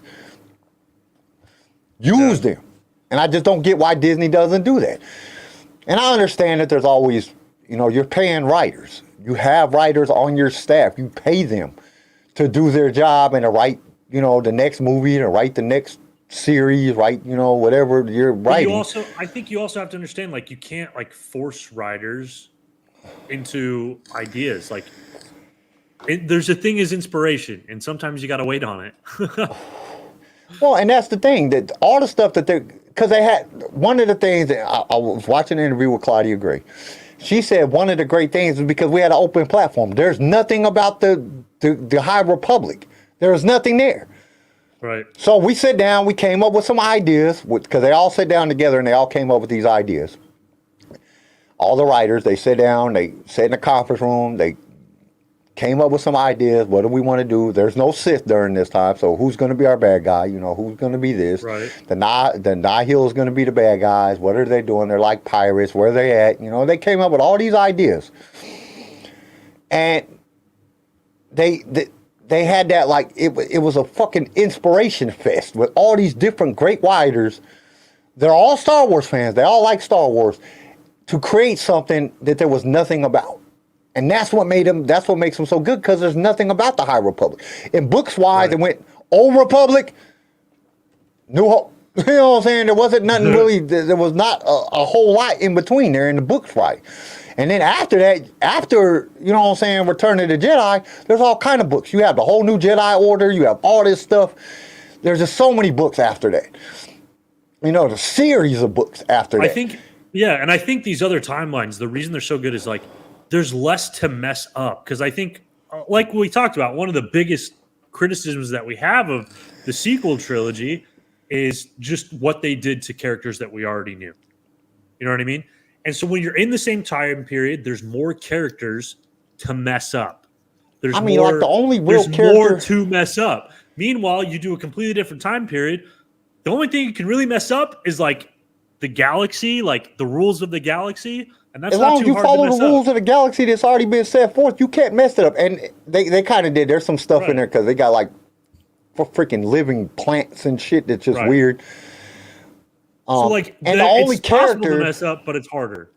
Yeah, but I mean, it still fits in with the story, because it's never, like, there's no, what am I going to go reference to see if this shit really happened? You know what I'm saying? Right. You can't go reference anything because there's nothing there to reference.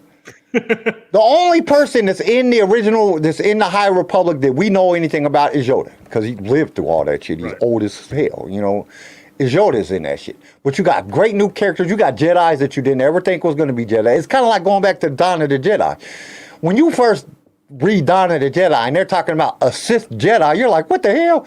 Then you have to do more you can research, because there's more stuff about the Republic. You know that being a Sith, there's a Sith species. There was actual people that were Sith. I didn't know that before I read the Dawn of a Jedi. I was talking about, there's a Sith Jedi. How's there a Sith Jedi? Like, how can you be? But then you look at the way that they reacted. They were in the balance. They didn't use the dark or the light. So technically, you could be a Sith and be a Jedi at the same time, because it's balanced. So it made sense. And then once I got into reading, like Revan and, you know what I'm saying, some of the old Republic stuff, I started to learn that it was a species, especially in Revan, because Revan really breaks it down. That's why it's the next book in the thing. Well, you got the Sith, book, but it's that, I don't know. That's just a bunch of stories put together. It's not really a whole book based on one thing. Yeah. But you look at it, and once you start learning that this is a species, and they explain what the species looks like and everything, then you understand this was just a Sith species person that was in the balance of the Force, that looked at the balance. So then it starts making sense. And you start getting that concept. In the High Republic, there's nothing. There's nothing there. Anything that's been written that had to do with the High Republic time has been shit that didn't have, like, it's just been, you know, they don't even put it in the actual philosophy or the actual book timeline. If you go through the book timeline and you pull down the list of all the books in order, there's nothing there in the High Republic. After Bane, the books that are written in that, they ain't even in there. Because there is books written about the High Republic, but they never put them in there. I've listened to a couple of them. They were all right. Drew Carpenter wrote one, and I mean, it's a good book, but it kind of didn't fit. It was like he was just doing his own thing, because there's nothing there. And now that they actually are writing in the High Republic, and they're telling about these characters, and they're going through what's going on after the Sith and Jedi war that basically ended when Darth Bane did what he did, and it's going through this time period all the way up to A New Hope. It's just open. It's just an open field. There's nothing there. So you can do what you want. And then if you go back and you take and make those fuckers a movie, oh my God, like Star Wars is reborn, like completely reborn. And you can still do what we're doing now. You can still lead up to the sequel trilogy, because they got to do that. Everybody wants to know that. I want to know that. I want to know what happens. I want to know what happens after that. I want to know what happens with Rey. Like, does Ray go out? Does Finn finally get his? I don't care. I know you don't care, but I do. It's interesting to me. I just hope that they do it good. You know, I hope they make good movies. But and they're going back and they're making Dawn of the Jedi. So hopefully they make Dawn of the Jedi and they kind of, Tim, he said that he was going to help with the thing. They could use the book and they could reference the book and everything. So, you know, the writers are going to be using that. Then you got, you know, then hopefully they do Darth Revan. And they do, you know what I'm saying, they tell Malgus' story, and then they move up to Bane. And then they can, like, then you got that whole open field of the High Republic, and you got all these wonderful stories that's already been written to just flourish. And you can still be making other stuff, too. You can still be making these stuff. There's so much, they have so much that they could do. They really do it. And it's going to be amazing if they can do get that figured out. And honestly, people want to put down Kathleen Kennedy, and I've jumped on the bandwagon like, what the hell is Kathleen doing? And this is one of those times I'm like, what the hell is Kathleen doing? Because you have this. It's right there in your face. Yeah. Like, why are you trying to quit listening to everybody else and just do what's already there? You know what I'm saying? And do it good. Do what's already there. Like, I'm not putting down Kathleen Kennedy for, like, being a bad manager of Lucasfilm. Well, no, dude. Like, I put down Kathleen Kennedy for the fact of, why are you greenlighting stuff that is just not good? Like, because you got to greenlight that. You know what I'm saying? Like, when I see executive producer Kathleen Kennedy, and I'm like, dude, you really put your name on this? But I think it also goes way beyond her, because she gets guidance from her bosses saying, like, it doesn't matter how good it is, like, we just need to make content. Money. And I think they rush it. I think they rush a lot. And they don't have to, because they got stuff written down already. It's not like you have to go in and say, hey, go write this. And then they hurry up in 3-4 weeks, write a whole series, and then they got to get to filming it so they can make money. Like, dude, just look at one of these books. You can make a whole series off of one of these books. Be great. But you're listening to, you're not looking at the thing. What did they say? Sometimes you get tunnel vision when you're focused on something so much. You get tunnel vision and you don't see the things that are right there. And I think that's what's going on with Disney and Lucasfilm. They're not looking at all this content that they got. They already got it. It's all right there in your face. Make it. Yep. I read a script the other day. And scripts are kind of hard to read, but I wrote scripts are rough, yeah. Yeah, they're hard to read. But I read a script the other day. I have to pull another one. There's a Star Wars website, and it got like a lot of different stories and stuff. And I'll go there sometimes and read the story just because I lose inspiration on me writing my book. So I'm not stealing nobody's ideas or nothing like that, but I'll just go read some stuff to get some inspiration. And I read a script over there for a Star Wars movie. And this was a phenomenal freaking movie. Like, I was like, damn, this would be a great movie. But you're listening to people's comments on Twitter. You know, Star Wars, you know, did Lucasfilm. You're listening to people's stuff on Twitter instead of seeking out and finding great writings and great scripts that are already done. These scripts is already written. There's a whole bunch of them over there. I think there's over 150 Star Wars movie scripts over there. Well, yeah, good I think movies it goes beyond. that make sense. It goes beyond Twitter and stuff too. Like, you got to think they have, like, because they have their own, like, social Marketing issues department that they want to address, and they have all that kind of stuff. So it's not just like stories on Twitter, but how can we fit this into the social issues parameters that we like? I'm not talking about the stories. They don't even look at the stories on Twitter. They look at people's comments on a subject. And then they try to come up with this concept of what fans want by some Twitter comments or some Instagram comments or Facebook comments. You can't do that.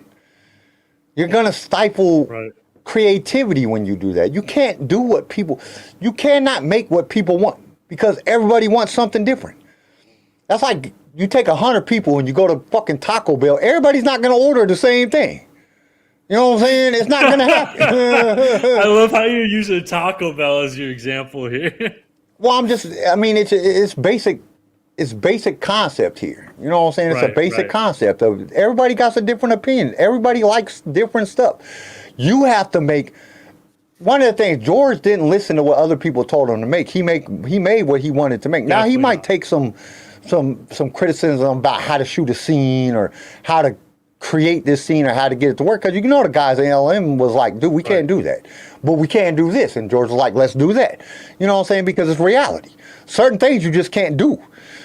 You know what I'm saying? Especially back in 1977 where, you know, or 1976 when they were creating it. You can't figure this. How the hell are you going to do this? This is impossible. We can do this, though. And this will look good. Okay, let's do that. That's what they were doing. Right. And that's what happens. And I think that's one of the things that you know, that's okay. You can take, but you can't just go ask everybody what they want and then try to come up with a concept and then go to a writer and be like, this is our concept. Here, write a story about this. Well, he doesn't have no vision on this. He doesn't have no inspiration to write this or her. They don't have that. They're just writing what you tell them to write. When you say, hey, I need a good story about Star Wars, you know what I'm saying, to a writer, and you don't give them no parameters. It don't have to be about Boba Fett. It don't have to be about, just write me a good Star Wars story. Then they go in there and they say, they start researching. You know, here goes the, you know what I'm saying, here goes the parameters. You can't do this, you can't do that. You can't create a new galaxy like they did in Ahsoka. You can't, you know what I'm saying, Jedis can't fly. You know what I'm saying, you can't do this, you can't do this, you can't do that. Then they sit down, they have the premise of what's going on, they know the parameters, and then they can use their own inspiration to write out a great story. And don't rush them. You can't rush creativity. You just have to be creative. Like, I've been writing this book for freaking 3 years and I ain't done. You know what I'm saying? I started writing this book, the 4th episode. No. I started writing this book 4 weeks before I started Sway. I started writing the book. And here it is. Right. I got like 22 chapters of this book done. And Sway been out for a couple years. So it's been over 2 years that I've been writing this book because, and I don't even go back. I mean, I might go back and read the previous chapter just to catch up if I haven't worked on it in like a week or something. But usually I go back, read a little bit, and then I just start creating from there. But I also understand the parameters of Star Wars. Nobody freaking in my book can fly. There ain't no other galaxies. There's no, you know what I'm saying, starships can't travel through planets. You know what I'm saying? You can't fly through a sun. You know what I'm saying? I kept the parameters that I know of Star Wars. And I'm writing, but I'm being creative. And it might take me 5-10 years to write this book. Who knows how long it's going to take till I'm done? I don't know I'm going to be done until I'm done. And that's how it has to be. And when writing a script, you have to use that same type of influence. You have to do that. You can't just go in there and tell somebody, hey, I need a story about Star Wars. You got 3 weeks. Write me a series. And then this person got to sit here and write this whole series out. And they don't know shit. They ain't got time to research nothing. And that's the way that most of these major companies, and I'm not just saying Disney, because a lot of these companies do that. You know what I'm saying? A lot of these companies. And you can even look at it in Marvel. You can tell, even in the Marvel stories, that some of the Marvel stuff is like, okay, now you guys are taking this too far. You know what I'm saying? You're pushing the envelope. You're doing stuff that don't even need to be done. There's unexplained things, or not even unexplained, because I don't mind unexplained things, but stuff that just doesn't make sense. You know what I'm saying? Like Wolverine got old. Wolverine can't get old, dude. That's his fucking mutant ability. No, because actually, for me, I didn't mind that. I mean, I understand it because like of the samurai in the first one sucked out his bone marrow, his mutant powers. I mean, I figured it out. But when you first see it, like, how the hell is he old? His whole fucking ability is he can't get old. That's his fucking mutant ability. He can't get old. You know what I'm saying? This dude is old. What is going on? You know what I'm saying? I actually didn't mind it. The thing that pisses me off is fucking Hulk, bro. How in like the comics, Hulk is like God level indestructible, and then in the movies, he's getting his ass handed to him by Thanos. Yeah, and he can't be Hulk. He can't even turn into Hulk no more because he's scared. Like the Hulk ain't scared of shit. You know? But there's certain reason. But you can tell where it was rushed writing. Right. It was rushed. The inspiration wasn't there. Not that, because Marvel's doing way better than Star Wars has so far. Marvel has done better, but like this latest Thor movie. Like, come on, man. Like, what the fuck is this garbage? That shit was terrible. Like, you made Thor out like this weak punk, man. It's like, dude, like, what is going on, man? It's like, it was just, fucking wailing goats and yelling shit. Like, what the fuck are you doing, man? Like, Tahiti or whatever you say his name, that motherfucker was high as shit when he wrote that crazy shit. You know what I'm saying? I'm so glad he ain't doing a Star Wars movie. After I seen that, I'm like, please don't let him get a Star Wars movie. He gonna make some dumb shit. You know what I'm saying? Like, I mean, it was funny, it was entertaining, but it just wasn't what you're used to seeing with Thor. Don't change the character. They kind of did the same thing with Thor as they did with Boba Fett. Like, who the hell is this guy? Like, what is going on, man? Like, I mean, and they even did that shit in the thing where Thor's all fat and, you know what I'm saying? in the what is that? Endgame, he was all fat and sorry, and that was actually funny. I mean, it was funny, but it was just dumb. Like, that's not Thor. Thor can't get fat. He's like a god. He's like always fit and looks great. You know what I mean? It's like that doesn't even fit the comic books, man. I used to have Thor #1, the actual very first Thor comic. I had that shit. So I'm like, dude, this is not Thor. What are you talking about? Thor is like one of my favorite Marvel characters. What are you doing? But that's just rush that's writing. me with Spider-Man, and Spider-Man got fucked up so many times. I can't watch Spider-Man. Like, after the old trilogy with what's-his-face in it, I stopped watching. I ain't seen none of the new ones with this new Spider-Man dude. I ain't watched none of this shit. I haven't done it. I don't even want to do it. That scares me because I'm like, dude, it's not going to be good. And I'm going to be mad. All right. Do we want to go into news? Shit, is there any news? I didn't find no news. Oh, the only thing I saw something on Instagram that the new episode of Ahsoka is supposed to be around like 45 minutes. Dude, I don't know how they're going to do it in 45 minutes. I know. I think it's honestly because they're planning on leaving a massive cliffhanger, and it's going to be I think they already got the second season written.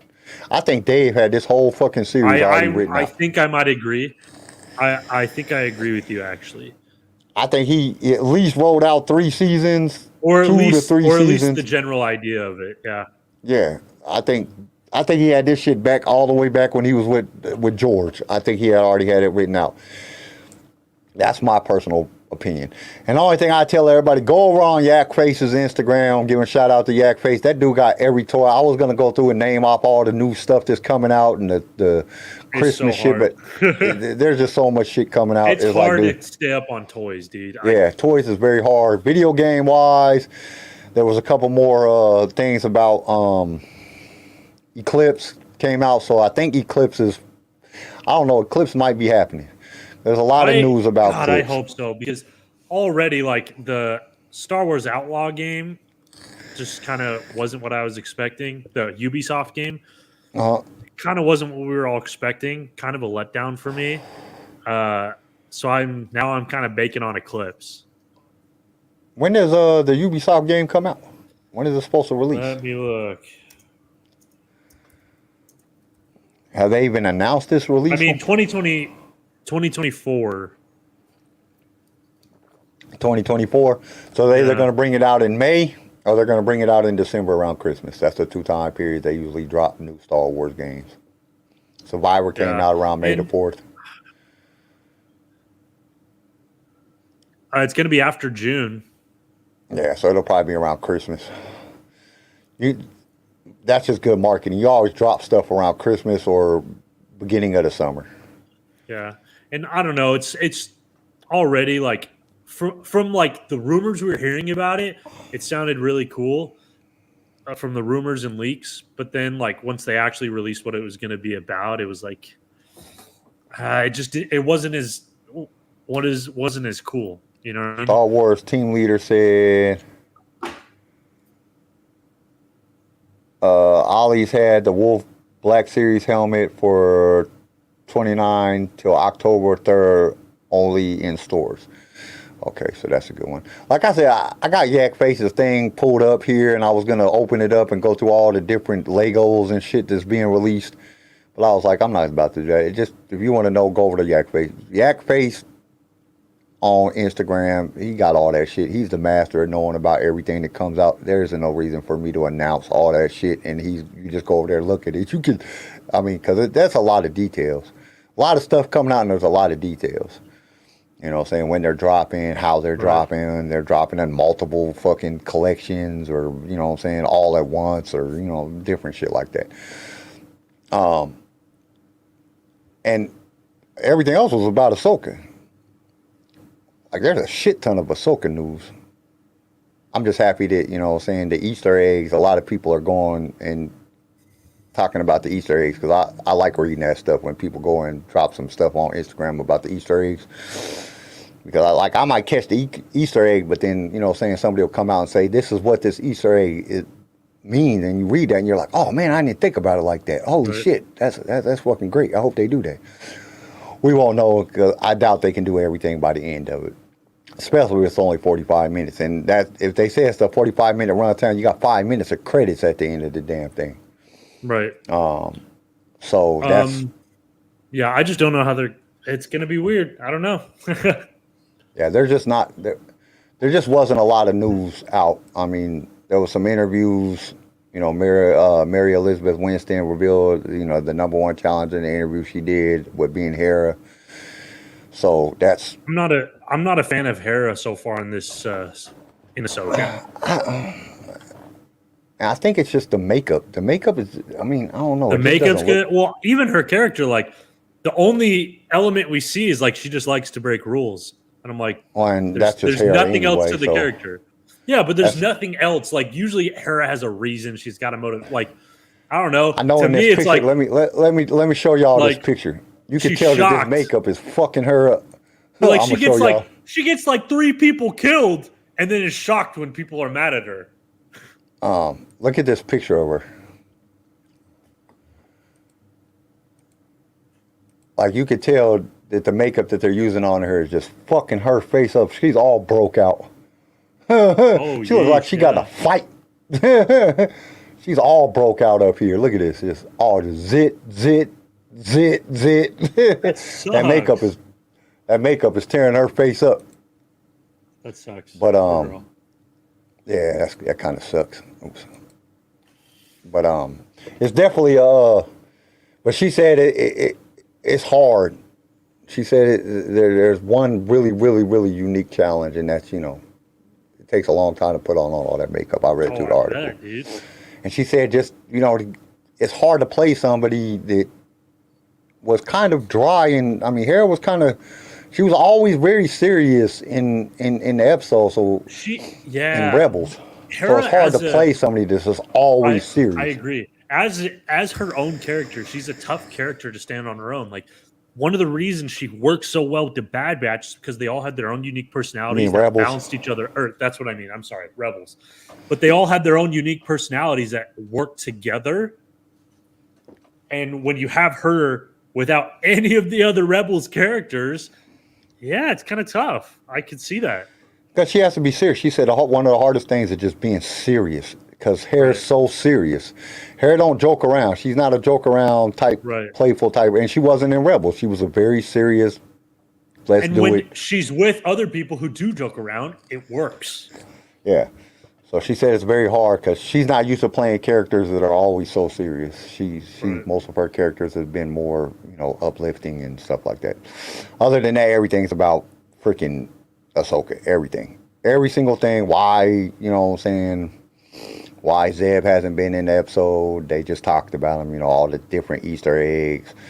You know, Anakin and Thrawn realizing the Anakin. It's just mostly about most of the news stuff is about the Easter eggs. That's what I've been noticing in Star Wars news.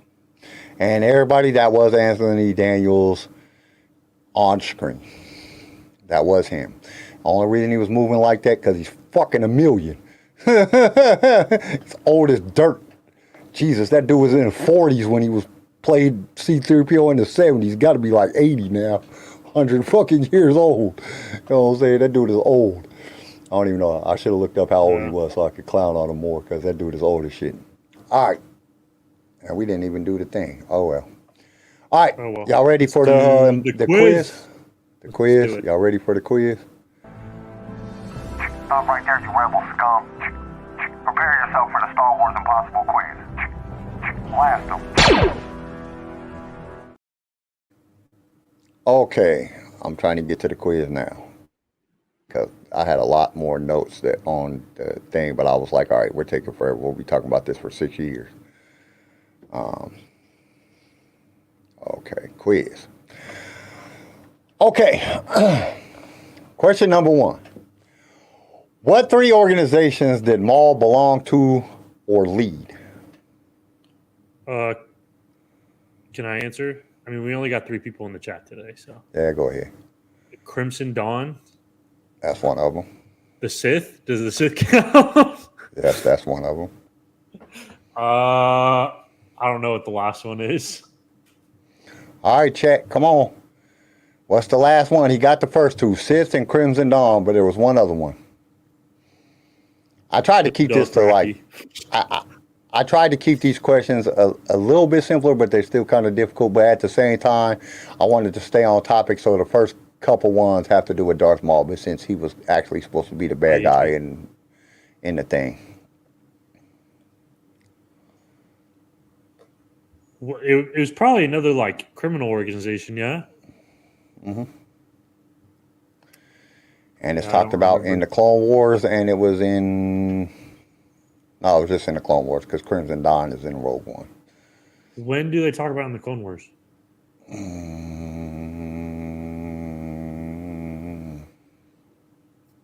I can't remember. I looked it up, but I can't remember now. Is it like the? It's something like the. I don't remember. It's some like dark group or something, like the Dark Collection or something like that. All right, y'all ready? Yeah, what is Shadow it? Collective. See. It was kind of like I knew some dark kind of bullshit, but okay, Shadow Collective. Now this one might be hard for y'all, because I had to double and triple check this to make sure that it was right. What Night Sister carried and gave birth to Darth Maul? Yeah, no chance at that one. No chance. Fucking, yeah, no chance. The White Witch. The White Witch. I don't know. That's fucking Narnia. The White Witch.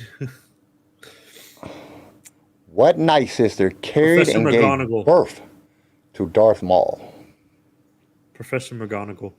Night Sisters. No, there's a particular Night Sister that carried and gave birth to Darth Maul. And his 2 brothers. Because he had 2 brothers, Savage, and then he had another brother, Jahai, or something like that. The Night Hooker. It's a Night Hooker.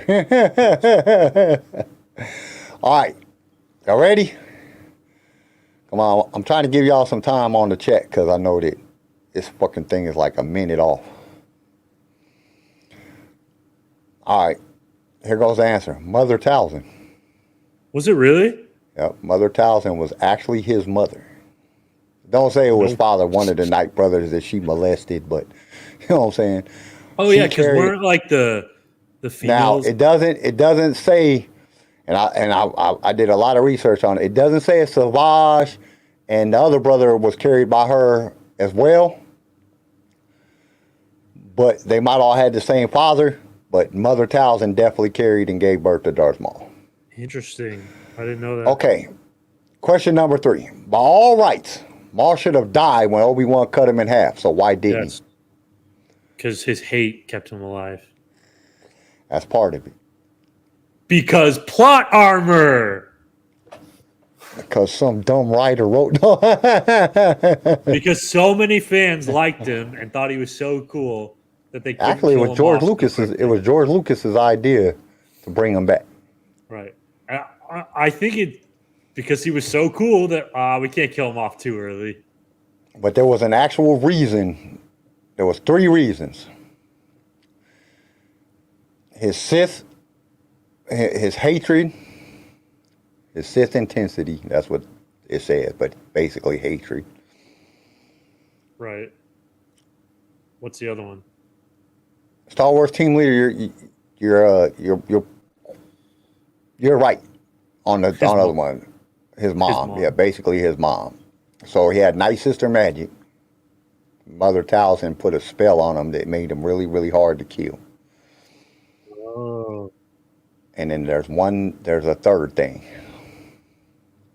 So the Sith, like his Sith hatred, the Night Sister magic, and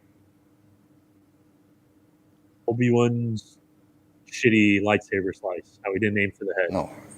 Yeah. He cut him right across the stomach. So in all actuality, the rest of us would have died. Dathomirian physiology. Their organs are higher up in the body. Oh. That's what saved him. That's why he didn't die. Which kind of doesn't make sense when it comes to Obi-Wan killing him at the end, because Obi-Wan, doesn't he stab him through the stomach? The same way that Maul killed fucking Qui-Gon? I don't know, dude. In the Rebels? Anyway, so that's the real. His Sith hatred, Dathomirian physiology, and Night Sister magic is what saved him. Basically, from what I read now, this was from several different sources, that the Night Sister magic kept him from bleeding. So if he was cut, he wouldn't bleed. So that would help him survive. Basically, it was like a force field. So he couldn't bleed out. Yeah, so he couldn't bleed out. Which I don't know. Even getting cut in half, and the Night Sister magic and the Dathomirian physiology, he still fell down a fucking giant ass shaft. When he hit the bottom, he should have died. Okay. Question number 4. Who said, "I am not your kind. I do not feed off of vengeance"? I'm not your kind. I do not feed off of vengeance. Bro, what the hell? What's it from? Is it Clone Wars or? Yeah, I guess Clone I don't Wars. know that. It's Clone from Wars? Clone Wars. Yep, Yeah, it's from Clone Wars. See, that's tough, dude. If you give me like a quote from like the movies, I could probably get it to you. But Well, Clone Wars, there's so many episodes and there's so much that it's like, I'll give you a hint. It has to do with the Night Sisters. Because Maul, Night Sisters, you know what I'm saying? Night Sisters is kind of playing a big part. We're talking about George Lucas's vision. I have a feeling since George Lucas was the creator of the Night Sisters that there might have been possibly explained in the Wheels part, you know what I'm saying? Maybe that was one of my ideas for the Wheels part. You know, if they was going to explain the wheels of the Force, how the Night Sisters could use the Force to make magic. True, you know what I'm saying? So that could be a good way for them to explain the wheels. I'll guess like Dooku talking to the Night Sisters. Nope. Oh, okay. Come on, chat. I would say Savage, but Savage and Maul, it seems like that's their whole personality's revenge. So. They feed off of vengeance. Yep, Star Wars team leader got it. Ventress. Yep, That makes Ventress sense. is the That one makes that said it. sense. And she said it to me. Because I was like, definitely not Maul or Asajj, because that's like literally their whole personality is vengeance. Okay. Padme and her allies in the Senate present Chancellor Palpatine with a petition of how many like-minded senators that deeply concerned with the Clone Wars. So the question is, how many of the like-minded senators? What number of like-minded senators deeply were concerned with the Clone Wars and the way that Palpatine was controlling the Clone Wars? 150. Higher. 300. Higher. I don't know. 3,000. That's probably too high. I think there's only like 3,000 senators total. I don't know how many there are. That's a good question. How many senators are in the Senate Republic? Well, I guess that wouldn't even, because there could be multiple senators from the same planet. So you got 2 different races, 2 different senators. You got 10 different races, 10 different senators.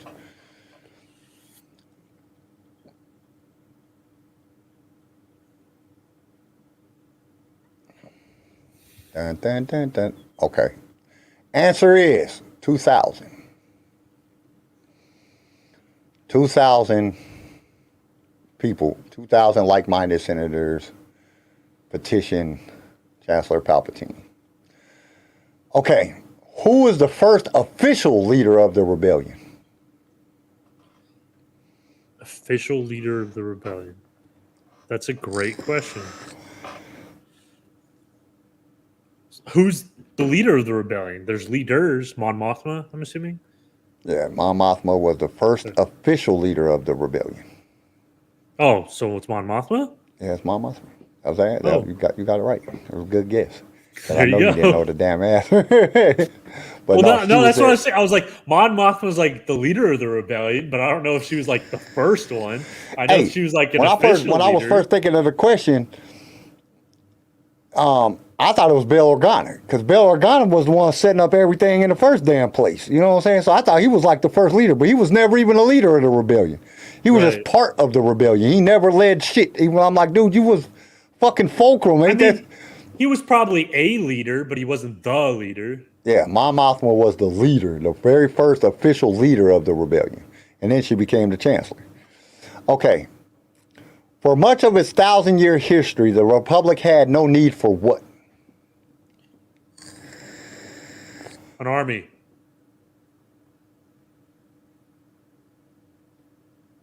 What the fuck? That's part of it.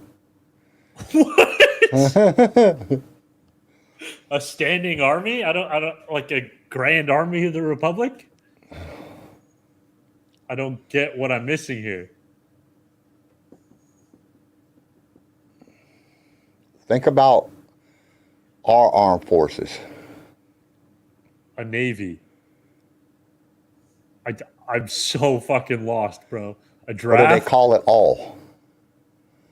What do we call our armed forces? Military. Yeah, they had no need for a military. What the fuck? God damn it. Okay, who said the politics of this war are not as black and white as I once thought they were? Padme. Nope. Really? Damn. I really thought that would have been Padme. Ahsoka? Yep. There we go. Okay. Jedi leadership. I mean, they kind of were the generals of the military. But that's what messed up the whole thing. And Palpatine knew that was the way to corrupt the Jedi. Is put them in a war. Jedi don't do good in war, as we see in the books. When they're in wars, they start doing evil shit. You know, they didn't need a military because of the fact that they had a Jedi. The Jedi were peacekeepers. You know what I'm saying? They'd go and negotiate, and they didn't need a military until they needed a military. And then they got a bunch of clones that were chipped in the head. They didn't need a military until they needed a military. Yeah. Grand Admiral Thrawn was a renowned tactician, but what did the other admirals refer to him as? Admiral. Kind of like his nickname. Oh. That's a great question.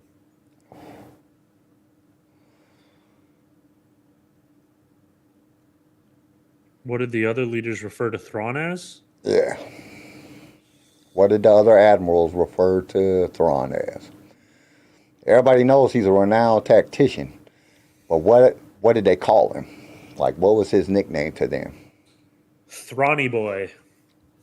No. Blue skin joke. No.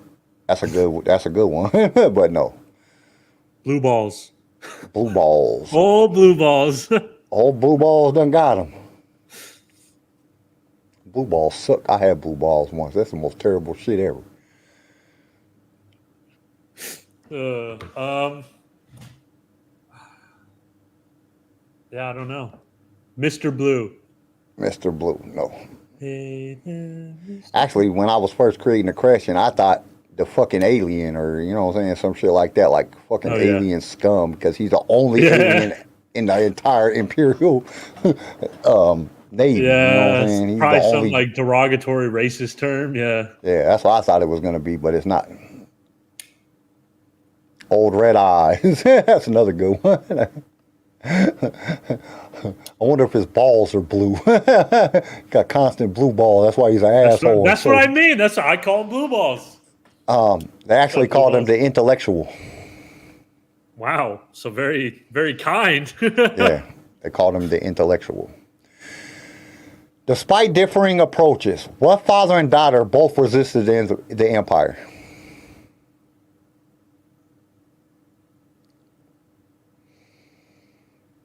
I mean, are they real father and daughter? Yes. Okay.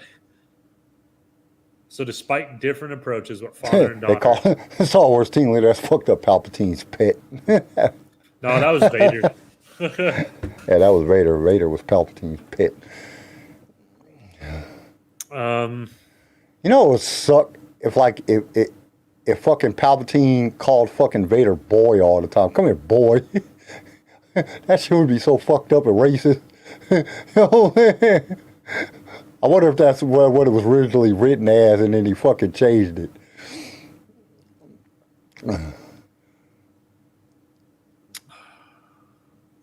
Yeah, I don't know. Despite differing approaches, what father and daughter both resisted the Empire?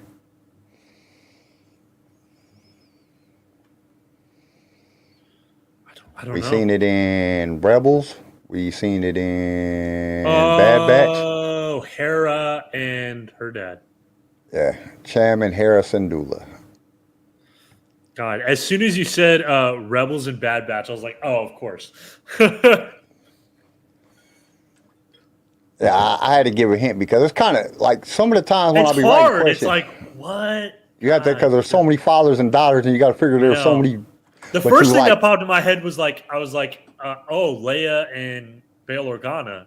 But then I was like, but they're not actual father and daughter, so. And they actually fought the Jedi. They actually fought the Empire the same way. They used the same techniques. Right. So then that's what confused me. I was like, I'm a little bit off on that part. So that's why I didn't guess it. But Yeah, I've been trying to make them a little bit easier, though. You know what I'm saying? Because some of these questions be like, what the fuck? I don't even know the answers to the shit. I spent 20 minutes fucking figuring out the answer. Like, is that right? Let me double check that. I still have to do it sometimes, because sometimes I'll be like, some of these questions will be like, what the fuck? That's not right. right. You know what I'm saying? Was that Like- all of them? Yeah, that's all 10 of them. Oh, I made it. Like, Padme's ally at the center. Like, how, like, I don't know how many it was. And then, by all rights, I've been asking that question forever. I didn't ever know the answer until today. Like, I had to literally look at, and I had to look up, like, because they don't ever talk. All we know is that the Night Sisters, the men are sorry, and they send them off because they don't have no magic. And then they just go get them and train them to be whatever and use them for whatever. So, like, how are you supposed to know who carried Darth Maul? Like, when I'm thinking about the question, because I write out the question and then I go find the answer. I just think of a question in my head and then I go find the answer to the question. Because I'm like, dude, you know what I'm saying? So I really, I don't even know what made me come up with that question. Like, why did I even think that? Like, does it ever say anywhere? Because sometimes I ask a question and I can't even find the answer because there is no answer. Like, if you ask, where did Yoda come from? There's no fucking answer. You know what I'm saying? Yeah. Yeah, All you did good too, Star I Wars didn't do team too leader. bad. Yeah, you didn't do too bad. Yeah, And Star Wars team leader's really He did. good. He knows what's up. But like for to find out that Mother Talzin, it actually says that in Wikipedia that Mother Talzin gave birth to fucking Darth Maul. Like, holy shit. Like, that was his real mom? I thought she called everybody son. You know what I'm saying? She called Savage son in the thing, but you know what I'm saying? But it doesn't say that she carried Savage or his brother. It only says that she carried Maul, but she did call Maul Savage son. But she called all of them son. Yeah. So it's like, it's kind of hard to... Yeah, I thought it was more of like a ceremonial mother. Yeah, that's what I thought it was. But no, she was actually Darth Maul's mom. Like, oh, ain't that a Actual crazy? mommy. That's some crazy shit right there. Like, I didn't know that. No wonder Darth Maul's so fucked up, dude. But Palpatine came and took him away when he was a child and trained him from the time he was a child. Right. So that's why Mother Talzin, I didn't ever get why Mother Talzin had something against Palpatine and Dooku. I didn't ever Right. understand that because they would go there to recruit their apprentice. And then when Darth Maul was supposedly dead, Mother Talzin knew him by her magic that he wasn't dead, but Palpatine just kicked him to the curb and got Dooku as a new apprentice. So she held a grudge. First off, and then that's kind of what the reference in Visions, the one where the chick and her son is part of the Sith or part of the thing. That's what that was based off of. Like when I got the research and the question, and I really got, and then some other shit popped up, and then I go down a rabbit hole, and I found out that Visions was based off of Mother Talzin being mad at Palpatine for Darth Maul, and that's what gave the inspiration for them to do the one where the chick is flying around the thing, the dancer chick. And then she sees her son up in the fucking thing, and he's an emperor, or he's a imperial soldier. That's what that was based off of. And I was like, holy shit. Like, I did not know none of that. So that's one of the good things about coming up with the questions and reaching the questions. I learned a lot of shit. I'll forget it tomorrow, but you know what I'm saying? I you will forget it. Bro, you don't write that shit down, it's gone. Yeah, I got it written down. I save all the questions because like I keep on saying, if I ever get time, I'm going to come out with a book of the hardest Star Wars Impossible quizzes ever.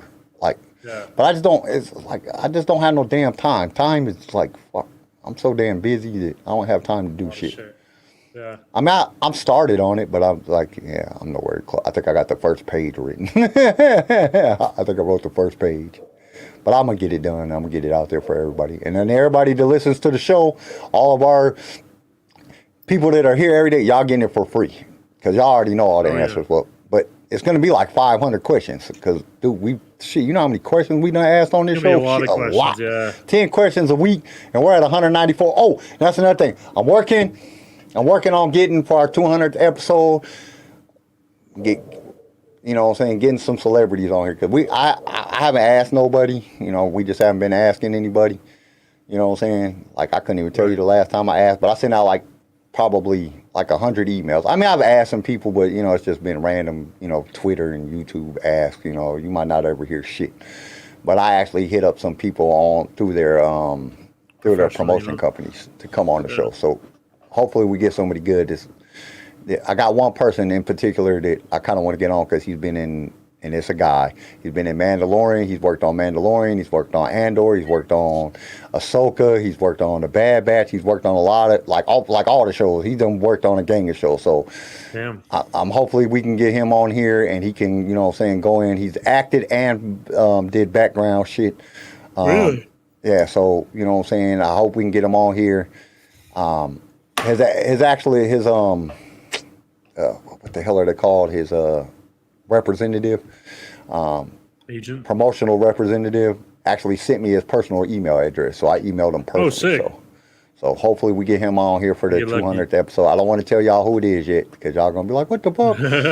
But if we can get him on here, it's gonna be dope because then we can ask them questions that we've been wanting to ask. So there's some questions I want to know about how they doing this shit, like some of the things that they're doing. I want to know about. So definitely working on that, but hopefully we can get a celebrity for our 200th episode because this is 194. Actually, we've done more than 200 episodes, but like not in the queue. If you look in the queue, you know, because there's some episodes that are not numbered because they weren't necessarily a Saturday or a Wednesday episode. So at lives, we're at 194. So definitely want to get somebody on our 200 episode celebration. Yep, 6 more of them. All right, guys. So I think we're gonna wrap it up. We've been on here for 2 hours and 17 minutes. So we're gonna wrap it up. I hope you guys enjoyed our little outtake on, you know what I'm saying, what we thought about George Lucas's sequel trilogy. I know it was a lot more reading, a lot more seriousness than the joking that we usually do. But you know what I'm saying? Sometimes we got to get serious. We got to get down. We got to do some research. We got to get down deep. Go down that rabbit hole and find out how crazy the greatest human that ever lived on this planet was. You know what I'm saying? Other than Jesus. Because George created this wonderful franchise that we get to enjoy week after week. and day after day. And we couldn't have done it. We wouldn't be here without George. So, you know, but sometimes, you know, we got to get down deep. We got to get into his head. We got to think about what he's thinking about, and we got to come to a conclusion. Like, no matter how wild it was. Like, he might not have been the best person to make the sequel trilogy, especially if he was talking about that wheel shit. What the fuck is this wheel shit? I don't give a shit about this shit. I want to see some fucking, I want to see Maul and... Hey, you got to give it to him. He had it thought out, though. Yeah. Dude, all the interviews that I looked at, all the stuff that I looked at, like, dude, I read so much shit over the last 2 weeks, watched so many interviews about him talking about it. And the only thing that really confused me is he changed a lot. Like, you watch one interview, he'll say one thing, and then you watch another interview, and it'd be something different. Like, dude, is George, like, getting senile in his old age? You know what I'm saying? Like, why is this totally different than the last shit that you said? Do you have, like, a lot of different ideas? Oh, I did read one thing. Well, I watched one interview. He said he actually had 12. There was going to be 12 parts. So I don't know if there was or the sequel trilogy is separate from another trilogy. Because he said there was 12 movies that he had thought out altogether, and this was back in 1970. He had all 12 already thought out. He had like what he wanted to do in all 12. Right. So, you know what I'm saying? So he could be talking about a different sequel trilogy, just because, not really the sequel, whatever the fourth one would be, quad trilogy or whatever. So, which makes it kind of confusing, because it's like, what are you talking about? But I had a lot of fun researching it. I hope you guys had a lot of fun. And I don't know if it's the Maul and Darth Talon and Luke and Leia and the kids and all that. I think that would have been a dope ass trilogy. Yeah, as long as you left the real shit out. I would have. And you know me, how I am with Darth Maul. I would have been okay with Darth Maul coming back for that. It'd have been better than Snoke and Palpatine. Yeah. At least we have an answer. Like, if you looked up how Palpatine came back, dude, there's like 4 million. There's like 4 million different explanations on what it could have really been. Was he a clone? Was that the clone? Did the essence transfer from his original body to the clone body? Was that the clone in the Death Star, and he threw the clone over, and the essence transfer went back to himself? I mean, like, there's like real no answer. At least we know why Darth Maul. Now we do. Why Darth Maul survived, because he had hate, he had good anatomy, and he had magic. The Holy Trinity. He had everything that he needed to survive. I still don't understand how he survived the fall, but hey, that's a whole nother story. But there, guys, we are out of here. We will see you guys next week, or Wednesday. We'll see y'all Wednesday for the finale of Ahsoka. Holy shit. I'm excited. I'm super excited. I can't wait to see what happens. I'm really enjoying this show. I know I talked a little bit of shit, but I'm really enjoying this. And so we will see you Wednesday. Until then, stay outrageous, and may the Force be with you always. Thank you for tuning in to LSR. If you've enjoyed the show, consider subscribing so you can be notified when new episodes are released. If you would like to be a guest on the show, or just want to give us some feedback, feel free to email us. You can also reach out to us on all major social media platforms. LightSaber Radio is produced by PicFilm Media and is a Swaycast original, starring Garrison Turcotte, CJ Elliott, and Kyle McDaniel. And don't forget to join us next time for more adventures in a galaxy far, far away.